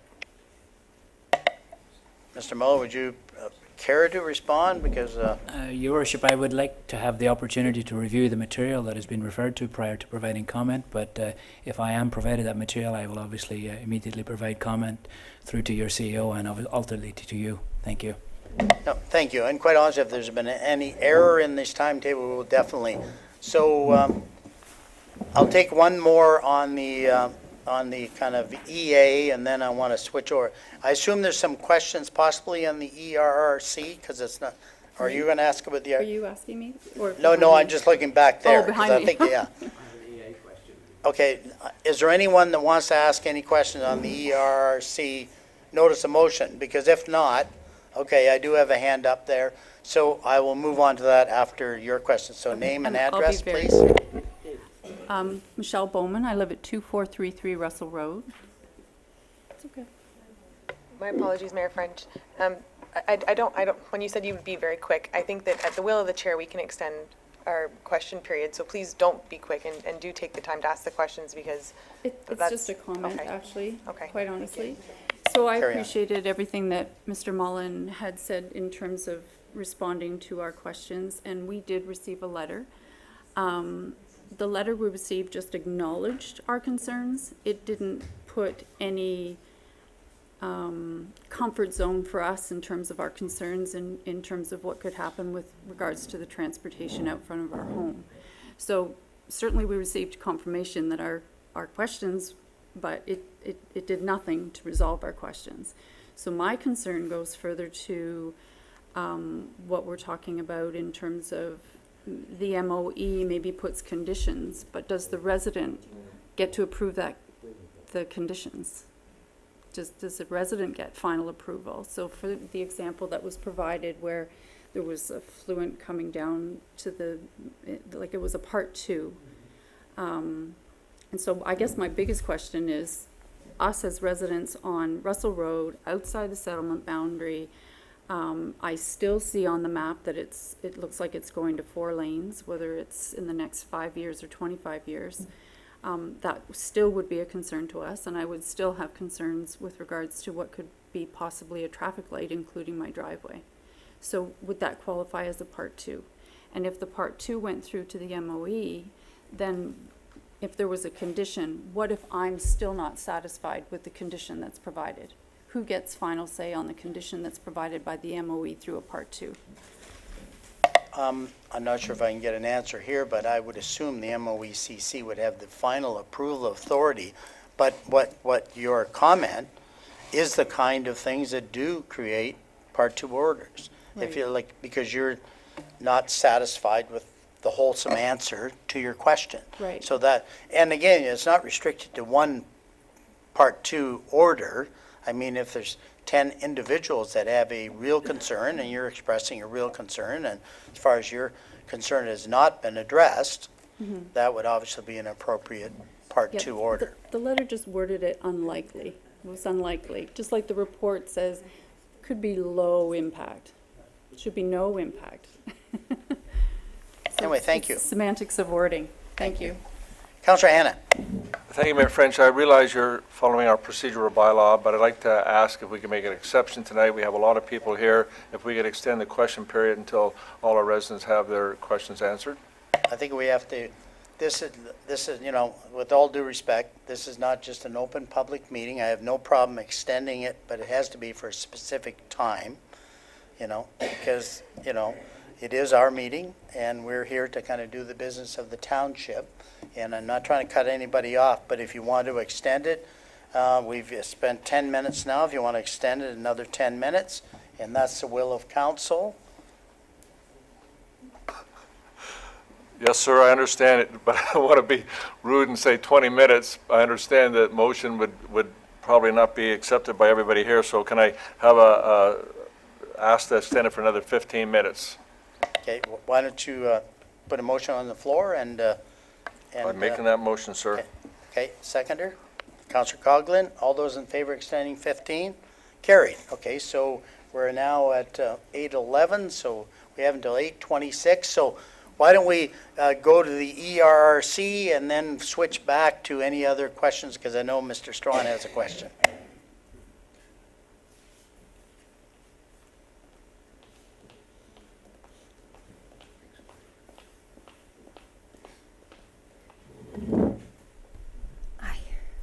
Thank you. Name, address? Cindy Mercer, 1601 Rainbow Valley Road. And I guess my question today is, I came before you a year ago at the public meeting for the ERRC, and I expressed concerns about an emergency response route for the neighbors that are living on the dead-end roads in the area. And in particular, a secondary route. Where would the residents go if there was a fire or any type of emergency and the road was blocked? And I have no response on that, and I want to know when to expect a response.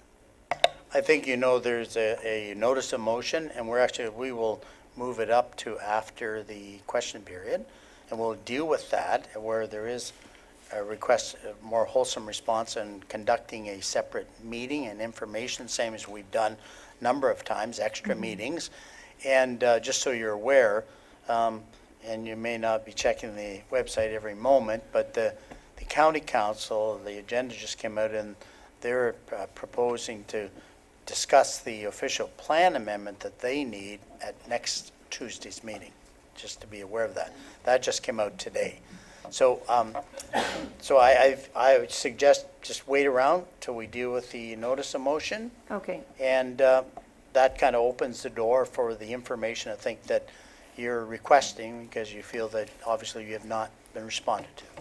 Okay. Okay, great. Thank you. thanks.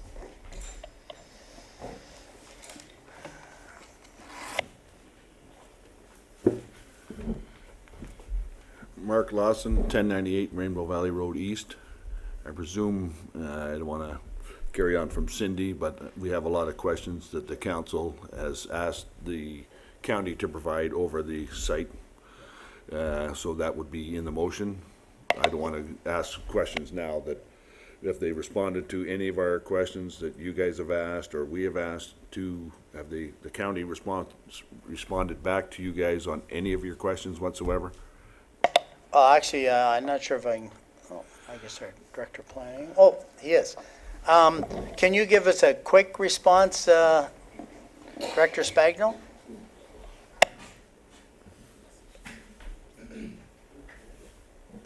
Yes, thank you, Mayor French.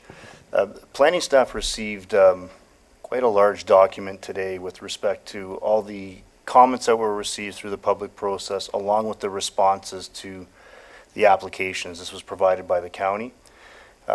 So we haven't had the opportunity, staff hasn't had the opportunity to go through the comments in any specific detail to be able to verify that question as to whether or not all the comments have been addressed or the specific comments and questions raised by council. That is something that will have to occur as part of the process in any reports that come forward to council for consideration. So there's a lot of information. Staff still needs to review that to be in a position to report on it.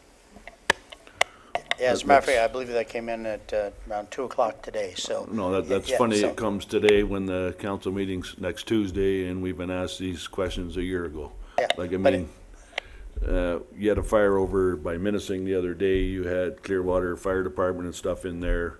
Like, I mean, that's just an example of a barn fire. What would happen in a fire in a forest surrounded by thousands of acres of forest? So, no, as long as we're going to get another chance to discuss all these questions in the future before, I mean, I know the county's going ahead, but there's a lot of unanswered questions. There's no price tag on it yet. There's no plan whatsoever. So how we can go ahead with it, I have no idea. Part of the process is they do have to respond to the comments that were made. Yeah, and we do have to get a price tag somewhere on whatever, but yeah, no, there's many unanswered questions, so I just wondered, but it's funny, it just came in today, and it's been over a year since we've been talking about it, so, okay, thank you. Thank you. Mr. Strawn.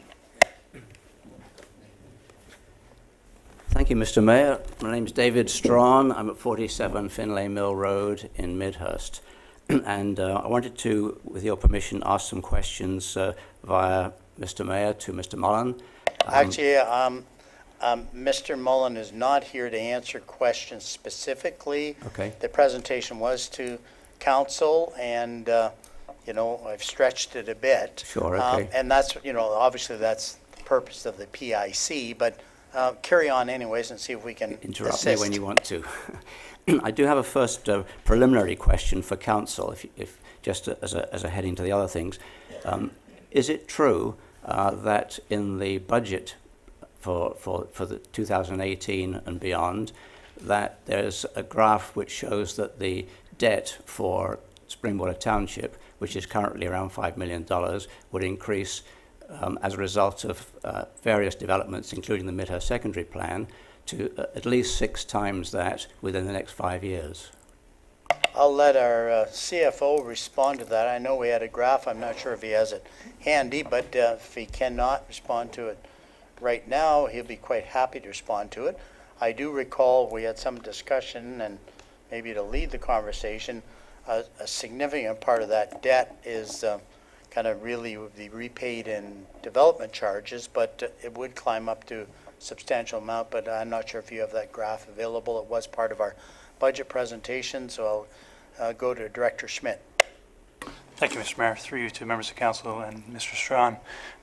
There was, as part of the 2018 budget, there were some projections on what our debt would look like over the next 6 years based on our 6-year capital plan. So there's definitely a projected increase in our debt. I don't have the exact number in front of me today, but due to development and amenities that would be potentially brought forward to the township to provide services to those residents, there is some increases in debt proposed in the next 6 years.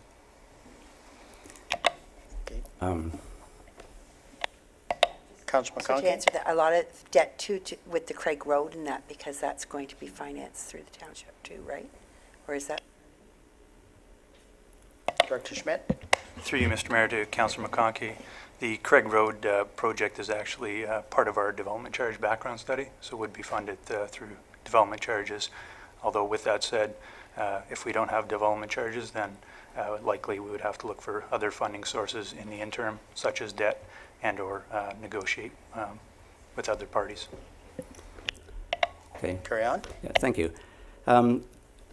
I'd like to congratulate Mr. Mullen on doing a pretty quick turnaround, because the MOECC letters were quite detailed, and there's a lot of detail that has to be answered. So within 4 weeks, hopefully he had some help with that, because it's quite a significant job, and presumably he signed off on it anyway. As it's recent, he may have the answers to some of the questions in his head, I don't know. But 2.3 of the MOECC stated that in dealing with the taking of water, rather than percentage reduction in flows in Willow Creek and other creeks, it may be more appropriate to see if effects of takings could manifest in more subtle but still important ways. For example, losses of specific groundwater input areas and loss of groundwater upwelling features could be ecologically significant. Where are the areas of significant groundwater discharge? Are effects likely in these areas? Do pumping tests show reversal of gradients? Is it necessary to have monitoring in these areas to identify effects over time? So the question is, does the revised ESR address all of these points? Joe, do you want to answer that in simple a yes or no if you can? Your Worship, through the members of council, yes, the ESR, updated ESR addresses those points, and the documentation is in there. I am obviously not a hydrological expert, so I don't want to get into the specifics of it myself, but they are addressed in the report, yes. Okay, this is a real simple question, because it's a simple question by the ministry. E. coli, it says here that the provincial water quality from the Ontario E. coli is 100/100 millilitres. The proponent is requested to justify its proposed monthly limit to 200/100 ml. So the question is, what are the reasons for anticipating the monthly limit of 200/100 ml? Yeah, actually, we'll give you the microphone. If you can give brief answers, because I know we're going to have a very wholesome discussion at PIC. Your Worship, members of council, the simple answer is the reports have been updated to 100/100.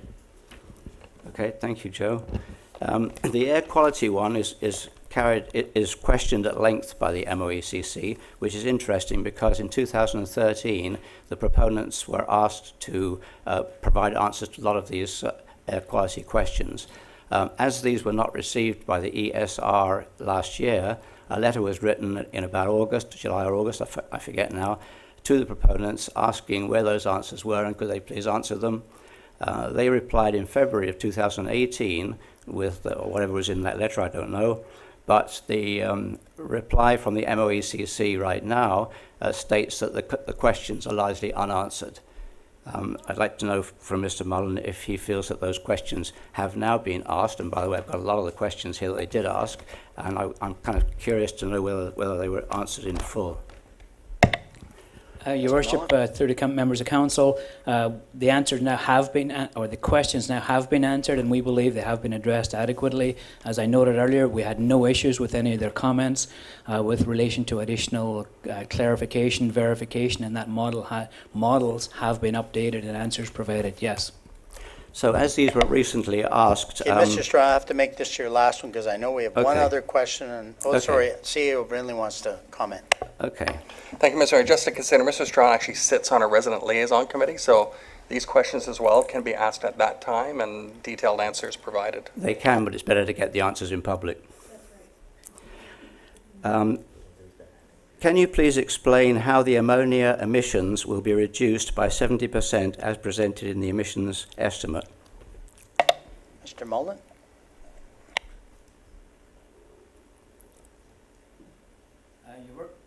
Your Worship, I'm not an expert in that area, so I would refrain if Mr. Strawn wants to provide that question, and we can get our experts to provide that answer. Mr. Mullen, as you've recently signed off on it, it must be fresh in your memory. Okay, I don't want to, I'm not going to have a debate, and I'm not going to make critical comments. My of point people is we've that it's hard invited to here. understand that the ESR is complete if Mr. Mullen doesn't know the answers. Thank you for those comments. And that's the end of the, that's the end of the EA. I won't take more questions, because there's one more question, and I'm running out of time from people with the ERCC. Excuse me, I still have With all 3 due minutes. You have exactly 3 minutes, because I won't go by Yes, this. so I'm gonna Excuse sit- me, this is my meeting, not yours. Yes, and you're You're my out of- counsel, you're and you out- work for me. And you're out of order. So I'm not taking your question. That's fine. Thank you. So I have one more person to ask a question at the back.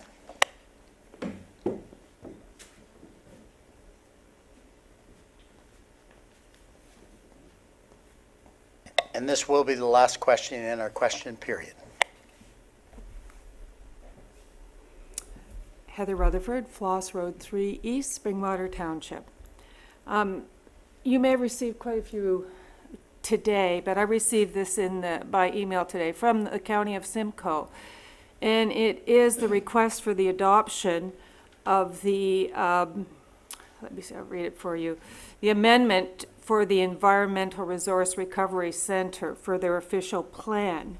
Now, we haven't received any responses, and I know you will be addressing that today.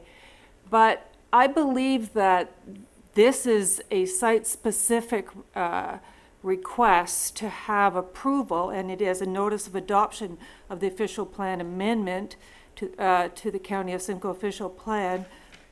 And it seems to be going before we have come up with a decision on the zoning.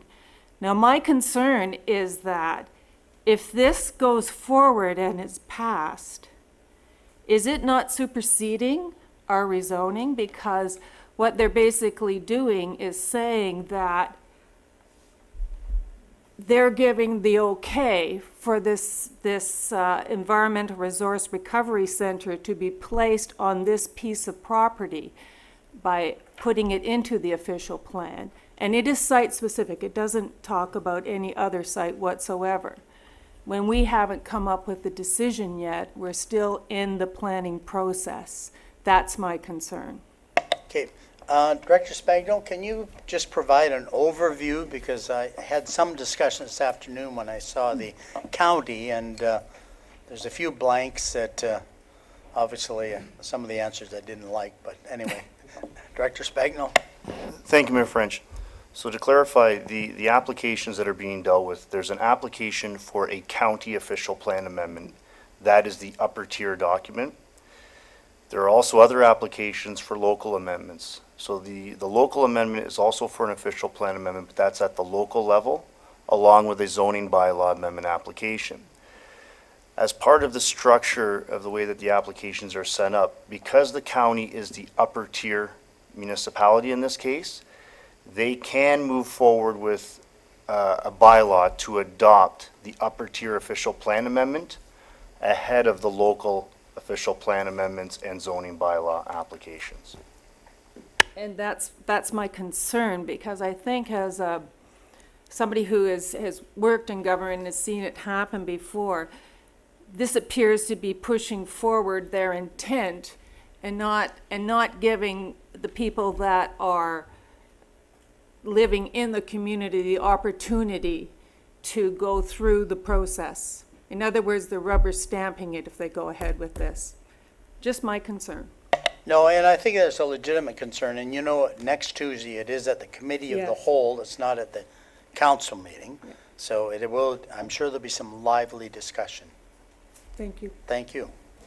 Okay, thank you, everyone, and I'm sorry, we do have to have some control of this meeting, and we are here to kind of get as much information as possible, and we know it's a very, very kind of passionate subject in both areas, and I apologize when I do have to cut people off, but at the end of the day, we do need some decorum and control.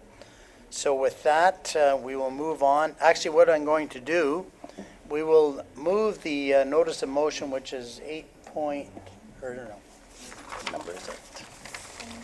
10, sorry. 12.1. We will move it up in the agenda because there's some people here that I think are interested in that.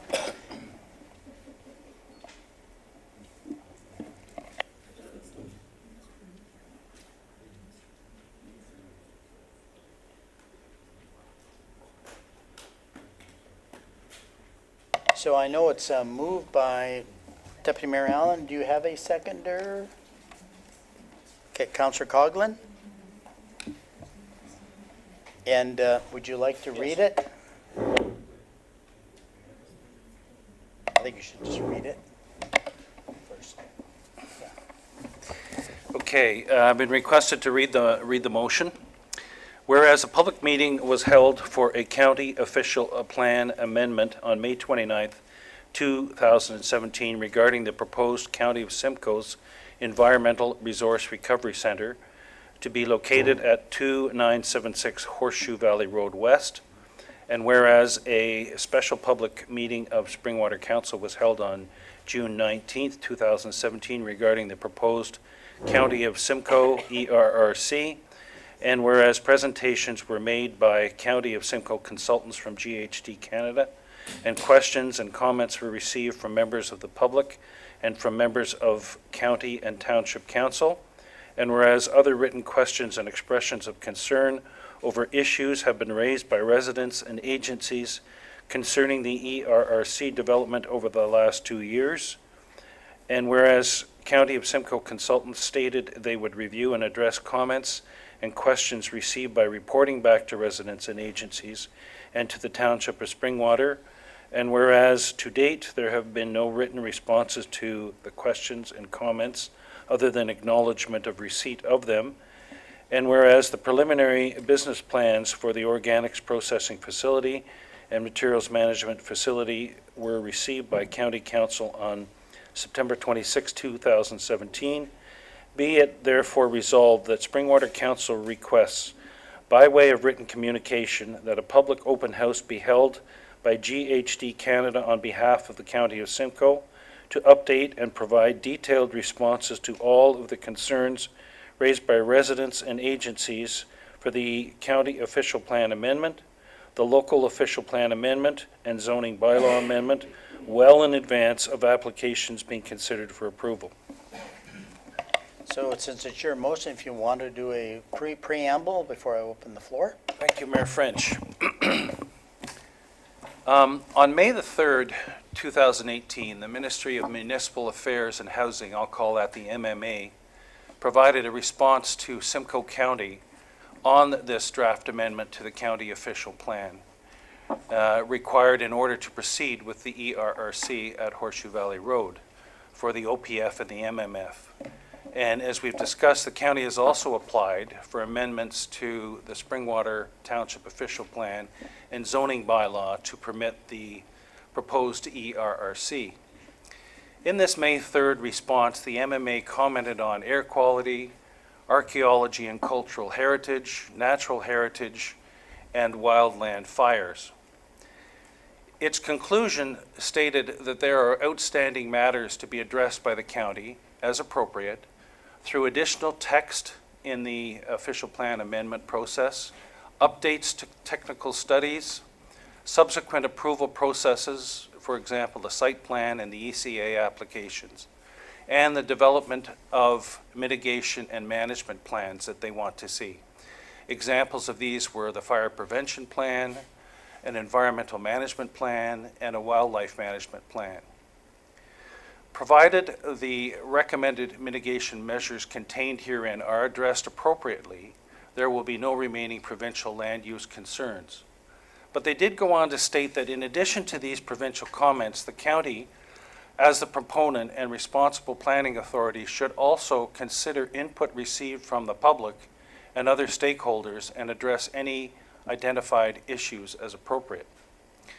This motion I introduced 2 weeks ago on May 23rd, and it seeks Springwater Council agreement to write Simcoe County to request a public open house to have GHD consultants update and respond to the questions and issues raised by the public and agency over the last 2 years, well in advance of consideration of the approval of these official plan amendments.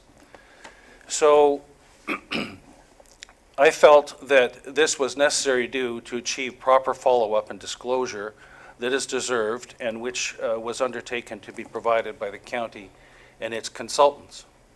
And lo and behold, just yesterday, as we've already discussed, the release of the county agenda for next Tuesday, June the 12th, at the Committee of the Whole contains a 26-page report on proceeding with the official plan amendment, and with 11 schedules attached to the motion. So it's a significant motion that states basically that the necessary bylaw be presented to County Council on June 26, 2 weeks thereafter, from next Tuesday's meeting to adopt the proposed official plan amendment for the Environmental Resource Recovery Center, that the required notice under the Planning Act be provided, and that the adoption be forwarded to the province. So basically, that they get approval to go ahead with their official plan amendment.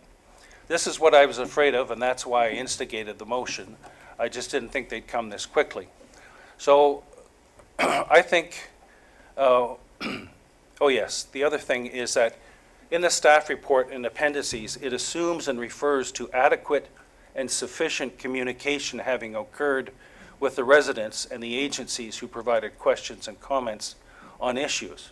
And as Director Spagno referred to, two of the appendices, sizable, I believe they're 9 and 10, include summaries of the questions that have come in and their comments that they would interpret as responses to those comments. So I encourage you to go on to simco.ca, find the Committee of the Whole meeting for next Tuesday, go to 14.1, fall asleep by reading the report, and look at some of the appendices, because that's what we'll be talking to. And you're welcome to come and sit in the audience and attend the meeting, which starts next Tuesday at 9 o'clock at the Simcoe County.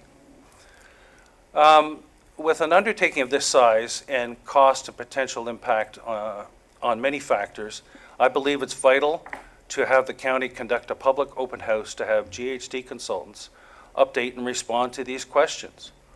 Now, more than before, it's important that we express this as a council in writing to county before next Tuesday's meeting so that it is considered in the discussions before coming to a vote. Thank you. Any questions on this motion? Councillor Hanna. Thank you, Mayor French, and I don't doubt that this council will support that motion, but I guess my observation when I first read this was that Deputy Mayor Allen is a member of County Council. He has an opportunity to stand there and speak to this at that location. Would that not be a better venue? And at least it would be in the public forum where they can't ignore a written document. They would have to respond, and the public would hear Deputy Mayor Allen's questions and the answers that would come out. And I think, in my belief, that would have more impact than us just sending this letter, which I'm sure we'll do anyway, but I would ask, as Deputy Mayor Allen plans on speaking to this publicly at County Council. Deputy Mayor Allen. Thank you, Mayor French, through you. Certainly, I will speak to it, as I have spoken to this in the past. And through experience with County Council, if you just take it straight to County Council and try to get support there without having solid support of your council behind you, there's less credibility, less attention paid to what your request is. But definitely I will be going, as no doubt Mayor French will be going, with points to be raised during this discussion. Any other questions? Councillor Austin. Thank you, Mayor French, for you. To Deputy Mayor Allen, I will be supporting the motion, of course. My comment is that the detailed responses that we're looking for at a public open house, will they be pretty well the same as the detailed responses that are in the appendices that Director Spagno was referring to, that document that he received this afternoon at 2 o'clock? So will they basically be the same answers? I think it's great if we have an opportunity to see them in both places, but will they be the same? Actually, until we schedule a meeting with GHD, yeah, I think the simple answer is we don't know. You can comment, Deputy Mayor Allen. Director Spagno, I've discussed this with you, and I believe you've got thoughts with respect to an open house where GHD is actually dialoguing with ourselves and the public versus an appendix explanation of responses. Director Spagno. Thank you, Mayor French, to Deputy Mayor Allen. I think the opportunity for an open house exists to try to clarify some of the technical wording that might be represented in the comments that have been provided to date. So there should be, I would think, the opportunity to clarify some of those comments to try to provide some area of expansion on those comments provided within those documents, because they are very significant and there is quite a bit of information in there and a lot of technical terms that are being utilized as part of the responses. So I would think that an open house would provide some sort of opportunity for people to ask questions to get clarification on the responses, in addition to some general wording as to what some of the responses mean from the consultant. Thank you.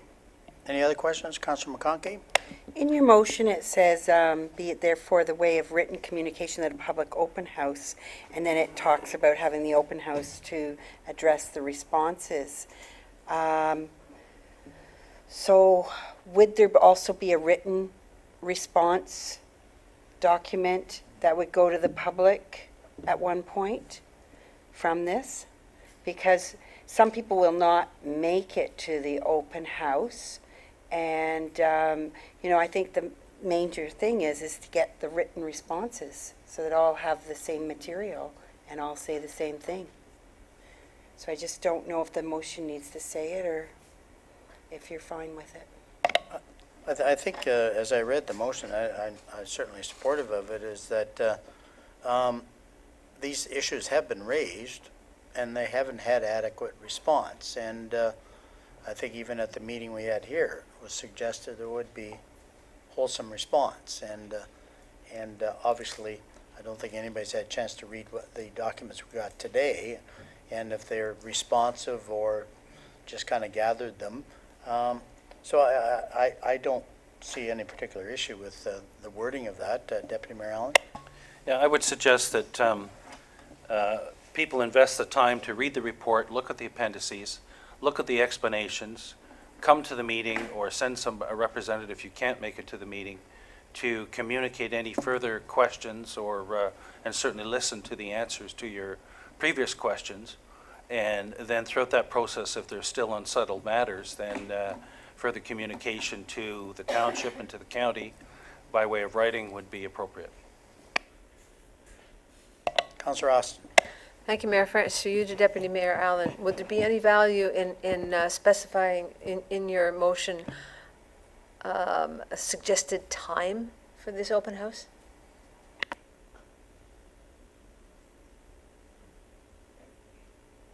Deputy Mayor Allen?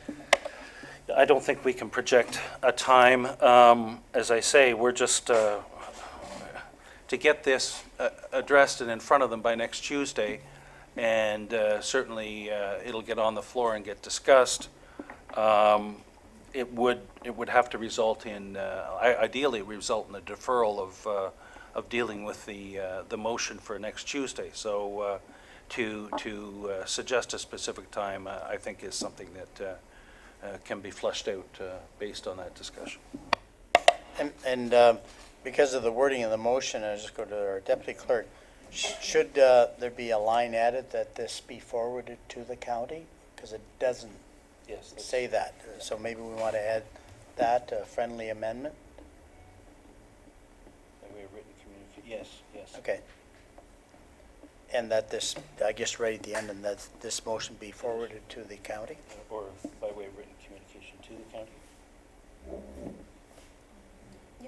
Yeah, sure. Okay, so that's a minor change. Any more discussion? I think we had good discussion. All those in favor? Carried. Thank you.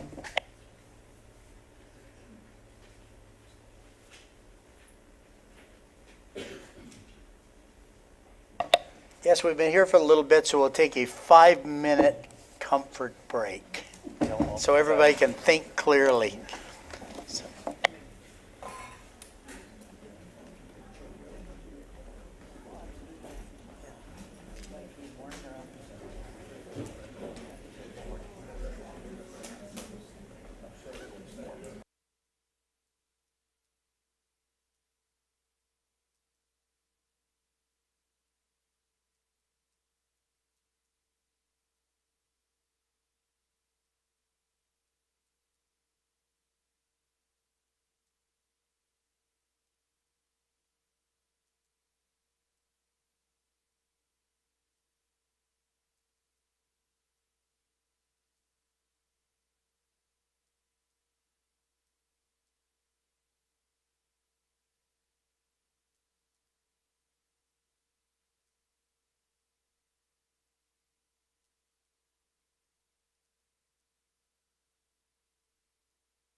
Okay, we're back in session, and we'll go back to our agenda to 8.1. And can I have a mover and a seconder regarding the conditional offer of sale? Okay, Austin, seconded by Coghlan. And I'll read the resolution. That Council for the Township of Springwater hereby approves the conditional offer of sale dated April 17, 2018, with the Ministry of Natural Resources and Forestry for the purchase of property municipally known as part of East Half Lot 13, Concession 5, former Township of Vestra, now in the Township of Springwater, that the Chief Administrative Officer be authorized to finalize such purchase pending satisfactory clearance of all conditions outlined in the conditional offer of sale in accordance with the powers delegated in bylaw 2018-011. So is there any questions of this? I know we've had some wholesome discussions outside the public. Yes, Councillor Ritchie. Recorded vote, please. Okay, thank you. Any other questions? Councillor Austin? Just wording. It's the property municipally known as part of East Half. For the sake of future documentation, do we need to be clearer with the word, after the word part? Is this part of East Half? Do we need to specify which part of the East Half of Lot 13? Well, actually, the lot is usually kind of divided and halves. I think that's a common words or, okay, I'll go to the clerk. She has an answer sitting over there. Thank you. That is the legal description that was provided to us for this purpose.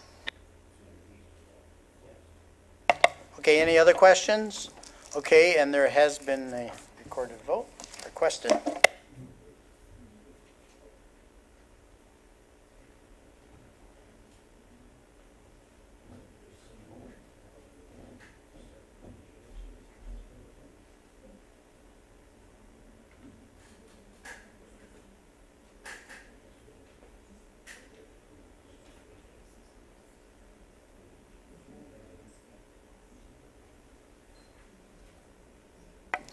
So a recorded vote was requested by Councillor Ritchie. We're going to go through. Councillor Austin, Yes. Councillor Coghlan, Yes? Councillor Hannah, Yes? Councillor McConkey, Yes. Councillor Ritchie, No. Deputy Mayor Allen, Yes. Mayor French. Yes.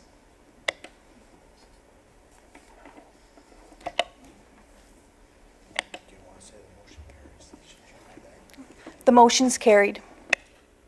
Thank you.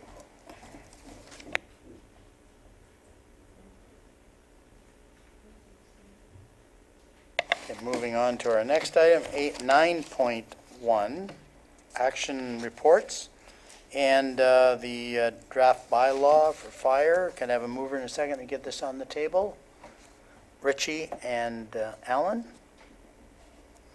The report from the Director of Fire and Emergency Services regarding the draft bylaw establish and regulate the Springwater Fire Department dated June 6, 2018 be received, that the draft bylaw be presented to council for considerations. Questions?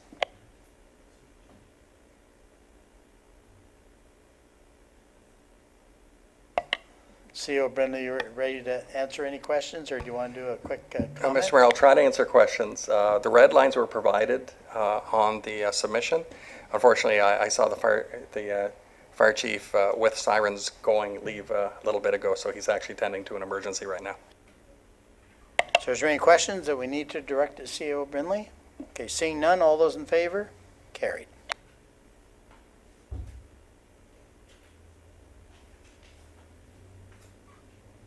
Moving on to 9.2, group benefits. Can I have a mover and a second to get it on the table? Hannah and Coghlan. The report from the Manager of Human Resources regarding group benefits program renewal dated June 6, 2018 be received. The township renews this group benefit program with Sun Life Financial through the LAS Consortium Plan effective June 1st, 2018. Questions? Councilor McConkey. This doesn't mention anything about the council benefits changing, so I was wondering what's happening with that, like why the report didn't address that. Maybe I'll go to Ms. Sir. DeVries. Through your worship to Councillor McConkey, one of the options being proposed during the council remuneration review is the elimination of council benefits. At that time, council will have the option to choose to proceed with eliminating council benefits for the next term of council, which would be December 1st, 2018. The renewal as proposed in the subject report is for the current benefits. So your decision to potentially eliminate council benefits would be for the next term. So we're asking to renew for the current term up until November 30th, 2018. Should council choose to pursue to, at the time we bring the council remuneration review forward and you choose to eliminate it, we would be able to terminate benefits for the council class only at that time.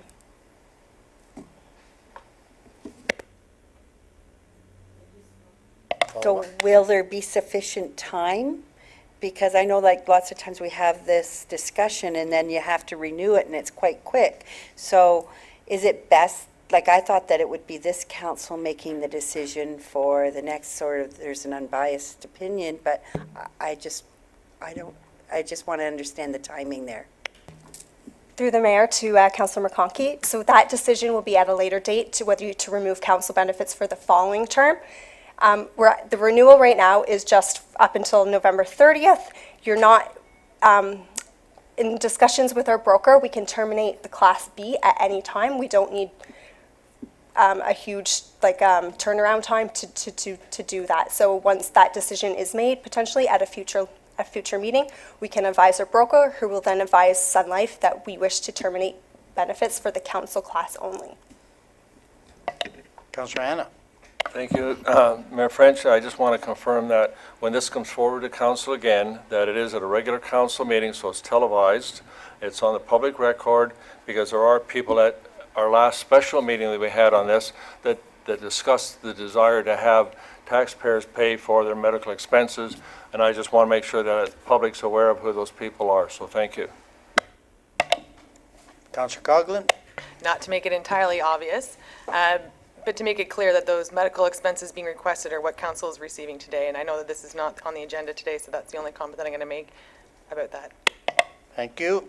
Yes, we will discuss it very wholesomely at the time that we do get the report, and we will be called to make a decision at that time. Any other questions on this? Because I think the reality is what? Is this, it's actually expired, so we need to renew it? That's the reason we're doing this, just to renew it, and then we can change it when we make a decision for the next council. Okay. All those in favor? Carried.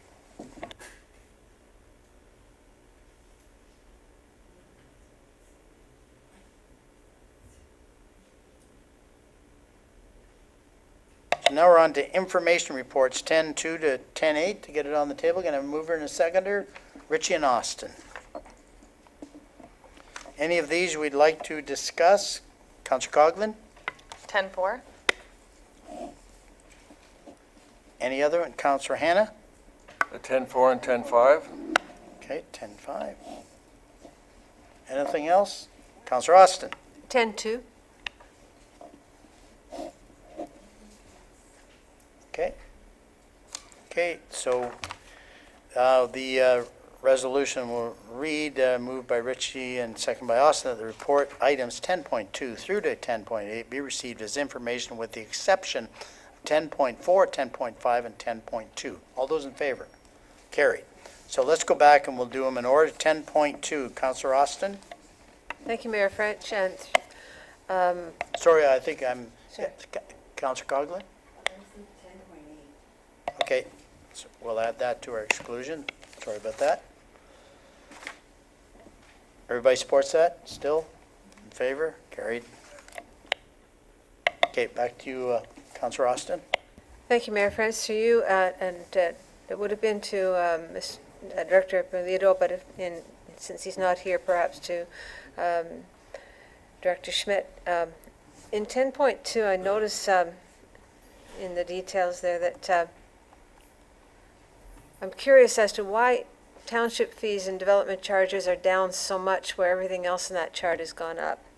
So what I'm referring to is under the right-hand side of the report, fees, development charges. April of 2017, 691,000, and April of 2018, 189. Significant decrease, whereas everything else in the chart has gone up between 2017 and 2018. Just curious. Director Schmidt?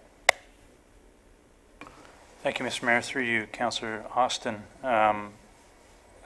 Sorry, I don't have the exact answer in front of me here. I'm trying to look at the report, and I don't see a huge disparity, to be honest with you. All I can suggest is that development charges that are reported on this report via the Building Services Department is based on development charges that would have been collected in that particular month. So I would have to have a further conversation with our building official, our chief building official, as to the numbers. Because the numbers on the left-hand side of the report showing the number of permits issued don't reflect an increase in fees. So I'm a little confused, to be honest with you. Follow up, Councillor Austin? Thank you, Mayor French, through you, Director Schmidt. It was my responsibility. I'll speak directly to Director Ippolito. I should have done that beforehand. Thank you. So can I have a mover and a seconder for that? Councillor Austin, Councillor Coghlan, that the report item 10.2 be received as information. All those in favor? Carried.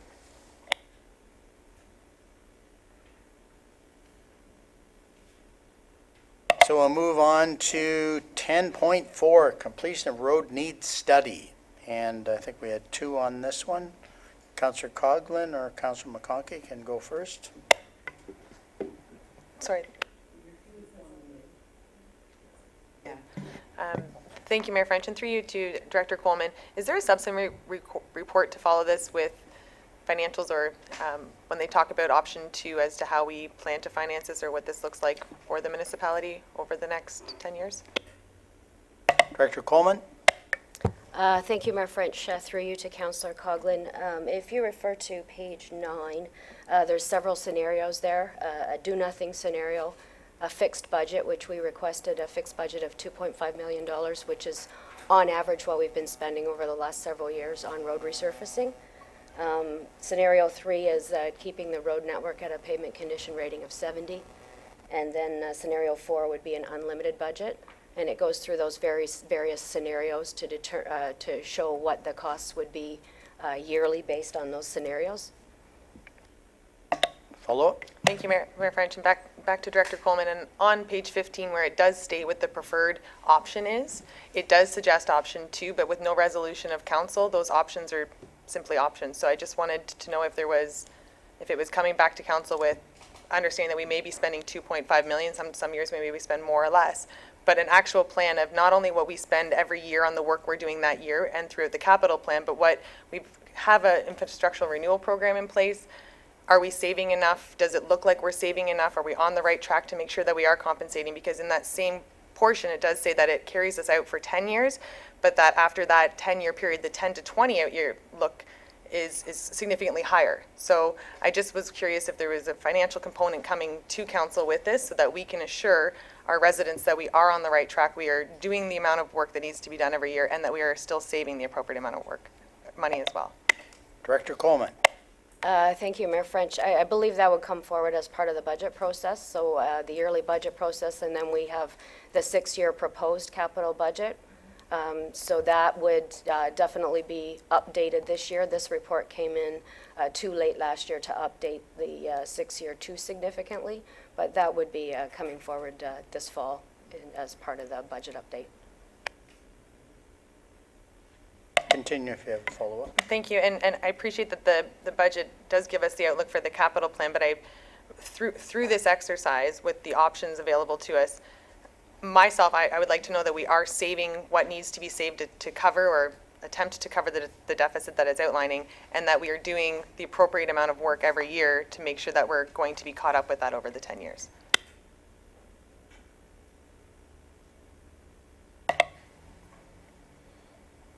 Director Schmidt? Thank you, Mr. Mayor. Through you to Councillor Coghlan. So I'll try to answer your question.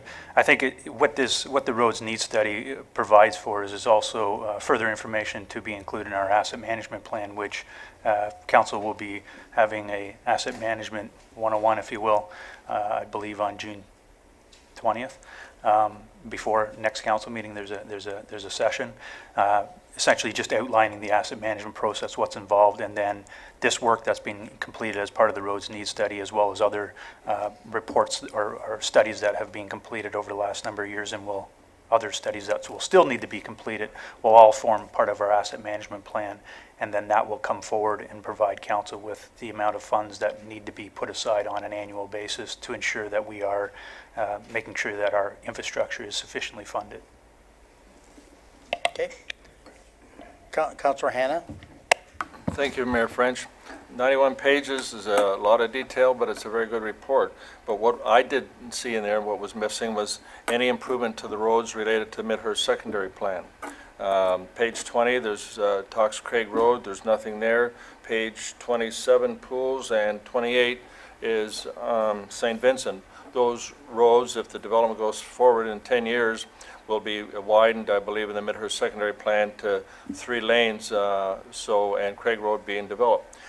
I did speak to our Director of Public Works, and the Director of Public Works was correct in informing me that this report is to do with maintenance and repairs to the roads. However, if we're going to widen St. Vincent, we're going to widen pools, and we're going to put the Craig Road through, that could impact the accuracy of this report.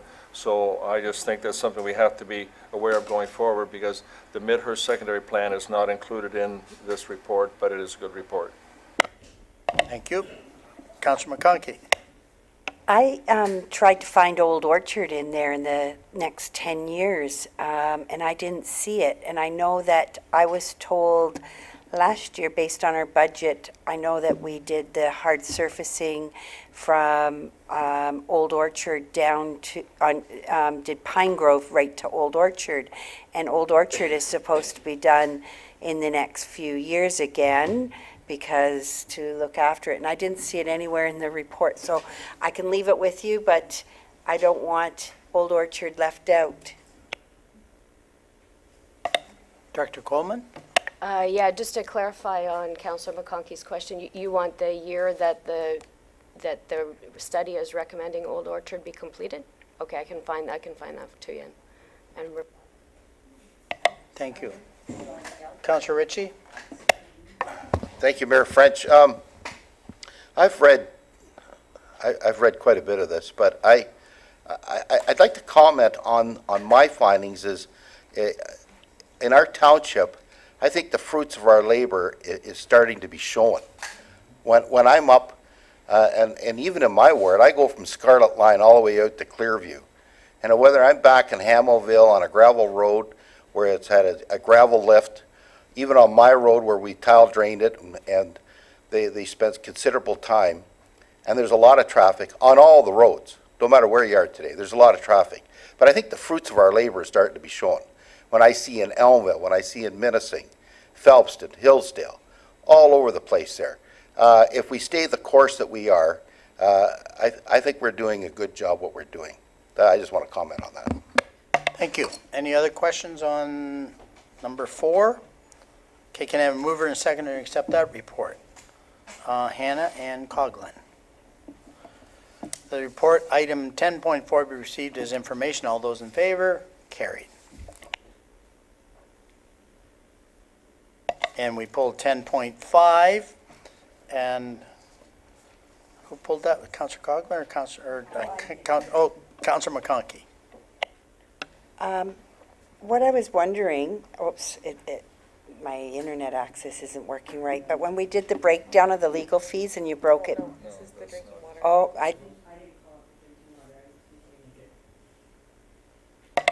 Councillor Hannah. Mayor French, it was my observation was on the water quality in 10.5, and I think we did this last year, and I'm just suggesting that we had a lot of complaints here last year about the cost of water and sewer. And I think if people were to get this, if we included on the link, letting them know that the quality of the water and spring water, that it's 100% according to this report, and we included that in the link. I think that might help reassure people who have a problem with the cost of drinking water. Thank you. So can I have a mover and a seconder to accept that report? Hannah and McConkey. That report in item 10.5 be received as information. All those in favor? Carried.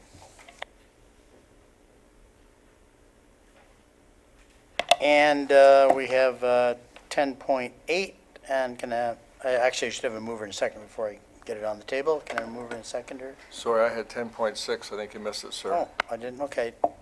I did not. I don't think we included that one. No, we didn't. Sorry.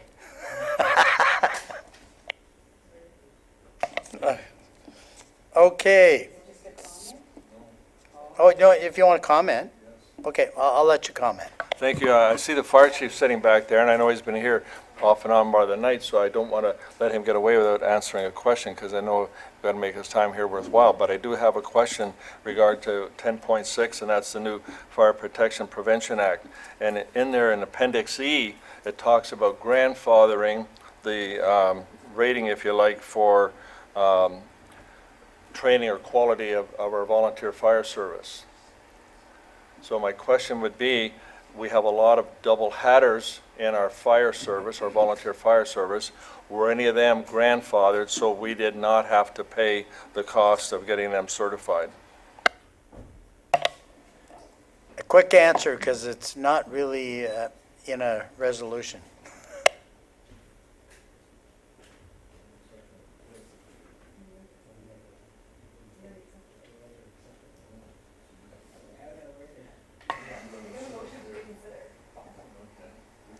Carry on, Chief Cavey. Thank you, Your Worship, to Councillor Hannah and the rest of Council. So we have until the end of September to actually apply for grandfathering. It would be my hope that those double hatters are going to be receiving their certification through their primary employer. However, if that's not the case, then obviously we would offer it to our existing firefighters anyway, whether they be a double hatter or, you know, strictly a volunteer firefighter. Thank you. Good, okay. So we pretend you asked that before we tabled the first resolution. Okay, we'll move on to 10.8 now. And can I have a mover and a seconder to get this on the floor? I think Councillor Coggan, did you ask to pull that?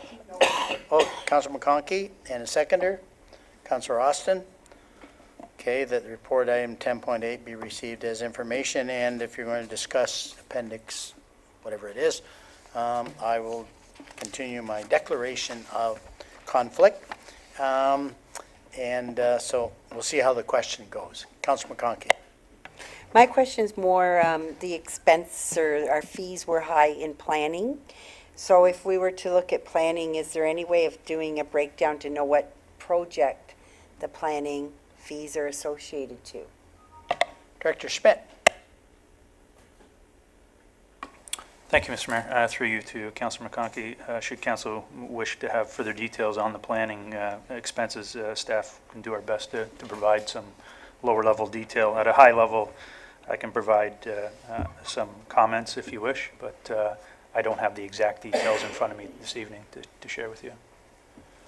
Comments are good. Okay.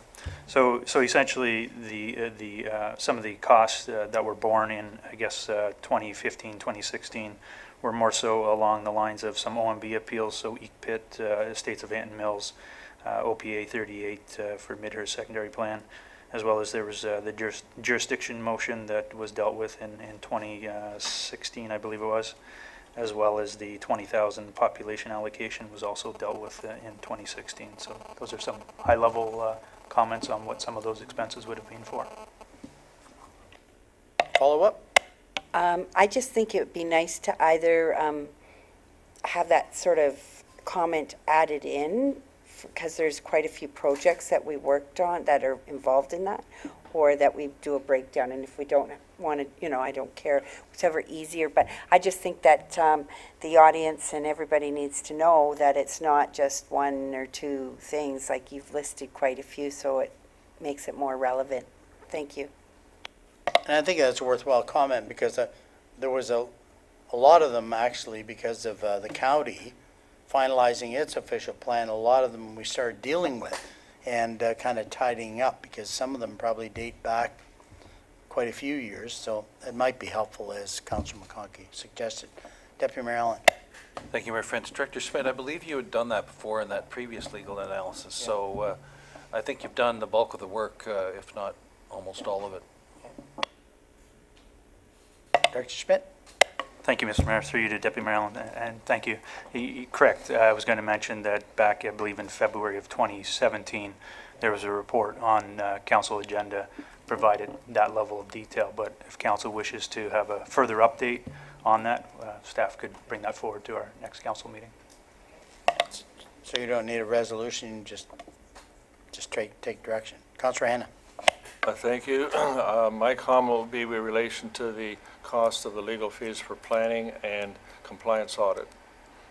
If you're going to talk about compliance audit, I'll excuse myself. If you want to talk about planning, I'll stay in the chair for the moment. I want to compare them both. Okay, then if you're going to overlap them, I'll turn the chair to Deputy Mayor Allen. Okay, Councillor Hanna. Thank you. The reason I have to speak to this is because there's been a lot of talk in the media, or print, about the cost of legal fees for a compliance audit. But if you compare in 2015, if you compare the planning costs for legal fees in 2015, 16, and 17 to compliance audit, in 2015, planning for legal fees was 6.5 times the cost of legal fees for the compliance audit. In 2016, planning was 4 times the cost of legal fees for the compliance audit, and in 2017, it was $16,000 more for planning than it was for the compliance audit. And I think the other thing that's important for people to realize is that this township, this council and staff have absolutely no control over the cost for compliance audit. They're an entity unto themselves, and we have no control over it.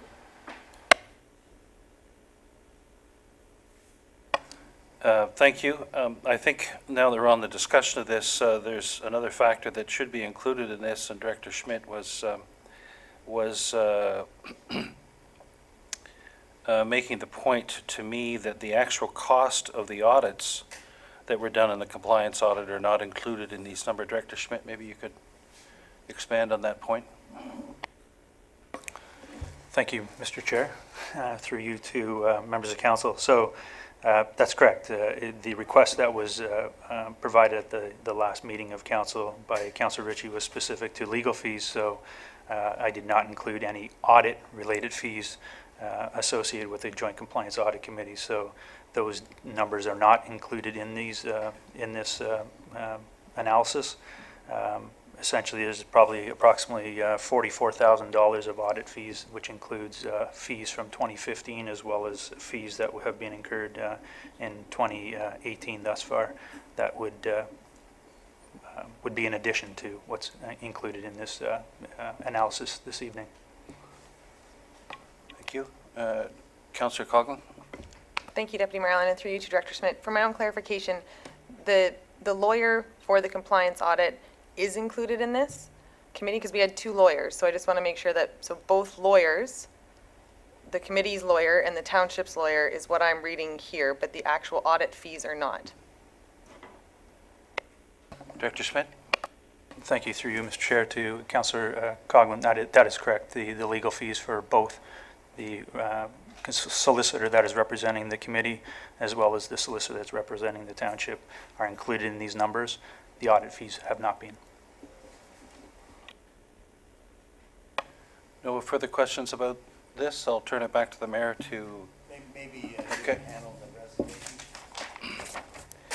Okay, the resolution that the report, item 10.8, be received as information? Yes? Sorry, I just wasn't sure if Councillor Ritchie was, it was... Okay, thank you. That the report, item 10.8, be received as information. Mover, seconder? Councillor Coghlan, Councillor Ritchie, all? I think they're all right down there. Oh, okay, McConkey and Austin. All in favor? Carried.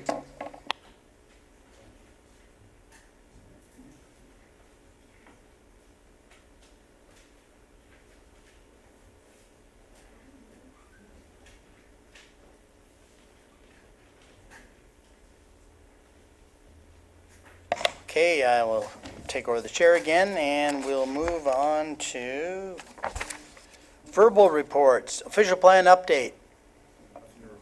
Nothing to report. Thank you. Economic development update, we're just, yeah, okay. County updates. Okay, I'll go to Deputy Mayor Allen. Thank you. Through you, Mayor French. Last county meeting, there were several things. There was a very interesting presentation on the Lake Simcoe Regional Airport. And it talked about regional airports and the growing importance of those and the increased demand because of the increased demand for the major airports is pushing commercial flight to the regional airports. County Simcoe owns 20% of the Lake Simcoe Regional Airport, so we had a presentation. But Barrie, who owns the majority of Lake Simcoe Airport, is presently considering it in their council meetings now, as you read in the press. So there'll be more on that in the future, but it was a good report. Another interesting topic was the seasonal load restrictions on roads. Clearview Township came forward with a motion that the seasonal load limit restriction on County Road 9 and Road 42 there were different options, and the option they were looking for was to have county pay for road rehabilitation such that there wouldn't be a half-load restriction because it's significantly negatively impacting the businesses in and around Clearview, and they had businesses come and present a delegation. So county considered the different options, and it was moved and approved that the road restriction would be lifted for 2019, and that it would be, the actual damage to the road would be examined to see how significant it was, and then we'd move forward after that. There is a budget that the county has to refurbish roads, but it's a very expensive process, and therefore it'll take a long time to refurbish roads such that there isn't the load restriction. The waste diversion target was discussed and established as 62% for by 2020, up from the present 60%. And the strategic planning session is going to occur on June 19th. Councillor McConkey. On the load, the lifting of the load, it sounds like they're going forward with just that one pilot, sort of. Is that how I interpret it? There was, yes, of course, there was pushback that if you do that for one township, then you'll have all the others lined up at the door. So it was not approved to go ahead and improve that road, but rather to take the restriction off and see, because that's such a vital corridor, to see what would occur with that corridor in the next year, monitor it, and report back to County Council. I just want to say that it's something that at one point may be considered here as well, as the weather is changing and different things, because trucking is a huge economic driver in Springwater Township. So if the boys at home are listening to this, they'll be questioning. Not all county roads are load restricted. Some of them are. Yeah. Oh, yeah, township, there's nothing to do with the township. That would be a decision that we would make if we want to wear our roads out. Councillor Coghlan? Thank you, Mayor French, and I did speak with Director Coleman regarding that because I had the same concern. I think the difference in Clearview Township, there are 17 local businesses that rely on one road that didn't have that, whereas in Springwater Township, we do have a lot of full-load roads that do allow it to happen. Don't get me wrong, I'm sure every business that involves trucking would prefer it wasn't, but it was brought to the attention, and Bertram Industrial and things like that aren't restricted by half loads. Councillor Anna? Thank you. To Deputy Mayor Allen, landfill diversion. The recent windstorm, a lot of people had down trees, brush, limbs, and so on to take to the county landfill. At one time, that was free. You could take your brush and limbs there. I don't know if you're aware that the county now charges for the weight of that brush going there. I think that's a mistake, especially when you take the fact that we've had that windstorm, and I believe that the county taking that position is just redirecting more littering to our township roads. And if that becomes a problem, possibly we could consider billing back the county for our cleaning up those roads, and maybe they would rethink the decision to charge people for taking brush to the dump. if you could pass that on, I'd appreciate it. But to be fair, there is a 2-week grace period after a major storm where it is accepted free. Some people don't work quite that fast, Mayor. Thank you. No, and also the comment, because I looked into it because a resident was quite upset in Midhurst, and up till a year ago, it was free, period. But the reality is now with multiple developments all over the county, they're ending up with huge truckloads of trees and brush and that on an ongoing basis. So they need to recover some of the costs to process it because becomes a lot more processing in the last year or so. But I think it's a worthy comment and should be passed on. Thank you, Mr. Hanna. Any other questions on that? Okay. Municipal updates. Councillor Hanna. Midhurst Soapbox Derby was an outstanding success, and some of the people here that are volunteers, but the volunteers, the staff, the sponsors, every year go all out, and people who were there that witnessed it was totally enjoyment, and I think it enhances the whole township by having a feature like this that is unique to probably to this area. So I strongly recommend we continue to support it, and maybe Roads Department could move that up on the list to just repave that section so the racers go a little smoother. Thank you. A little more grade in it, yeah. Councillor McConaughey. The Heritage Presents at the Fort Willow was a great success, and thank you to staff for what they did in the Heritage Committee. A lot of people were really happy, and it also allowed to showcase Fort Willow as well as, learn about cooking in cast iron. So it was a well-attended event, and it was also nice to see the municipality have that. Thank you. Anything else from Councillor Austin? Thank you, Mayor French. The Elmville District High School Community Fundraising Committee in Elmville has surpassed its original goal of $200,000. We are now up to $254,000 raised money for the community or for the high school. Also, again, the curling club is early on its payment to the township for help with the addition to the curling club. And thirdly, tentatively, July 14th at Gateway Park in Elmville, just an event called Art in the Park, where there'll be artists displaying their wares, and maybe some just to look at, some maybe for sale. Thank you. Any other comments for any other activities going on? Okay, seeing none, then, sorry, I'm going to go on to the next one. So any notices of motion? Okay, seeing none, any items for future consideration we'd like to add to the list? Seeing none. Bylaws, can I have a mover and a seconder for the bylaws? Hannah? Richie? That the bylaws listed here and be signed and sealed by the mayor and clerk. All those in favor? Carried.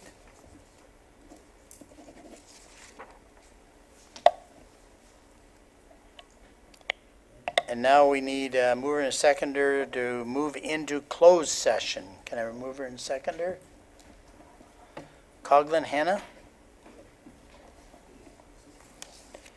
That in accordance with Section 239 of the Municipal Act 2001, the Corporation of the Township of Springwater is hereby resolved to move into closed session 9:30 p.m. for discussion pertaining to personal matter about an identifiable individual, including municipal or local board employees, litigation or potential litigation, including matters before administrative tribunals affecting municipality or local board. Topic, international competition grant application, community assistance program application, Midhurst Pavilion project update, potential litigation. All those in favor? Okay, we're now in closed, and we'll just give a moment to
Can I have a mover and a second to rise from closed?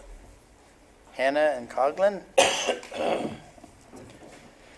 The Council of the Township of Spring River does now rise from closed session at 9:54 PM. All those in favor? Carried. And we have some resolutions that we need to pass here before we get too far.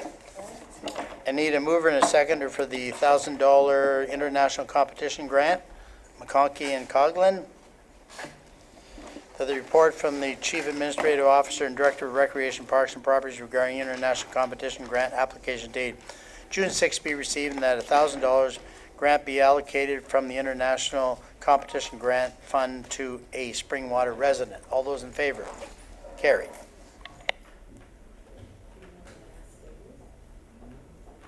And I need a mover and a seconder. The Community Assistant Program application 2018-01 be denied. Mover and a seconder. Hannah and Coghlan. That the Community Assistance Program application 2018-01 be denied. All those in favor? Carried.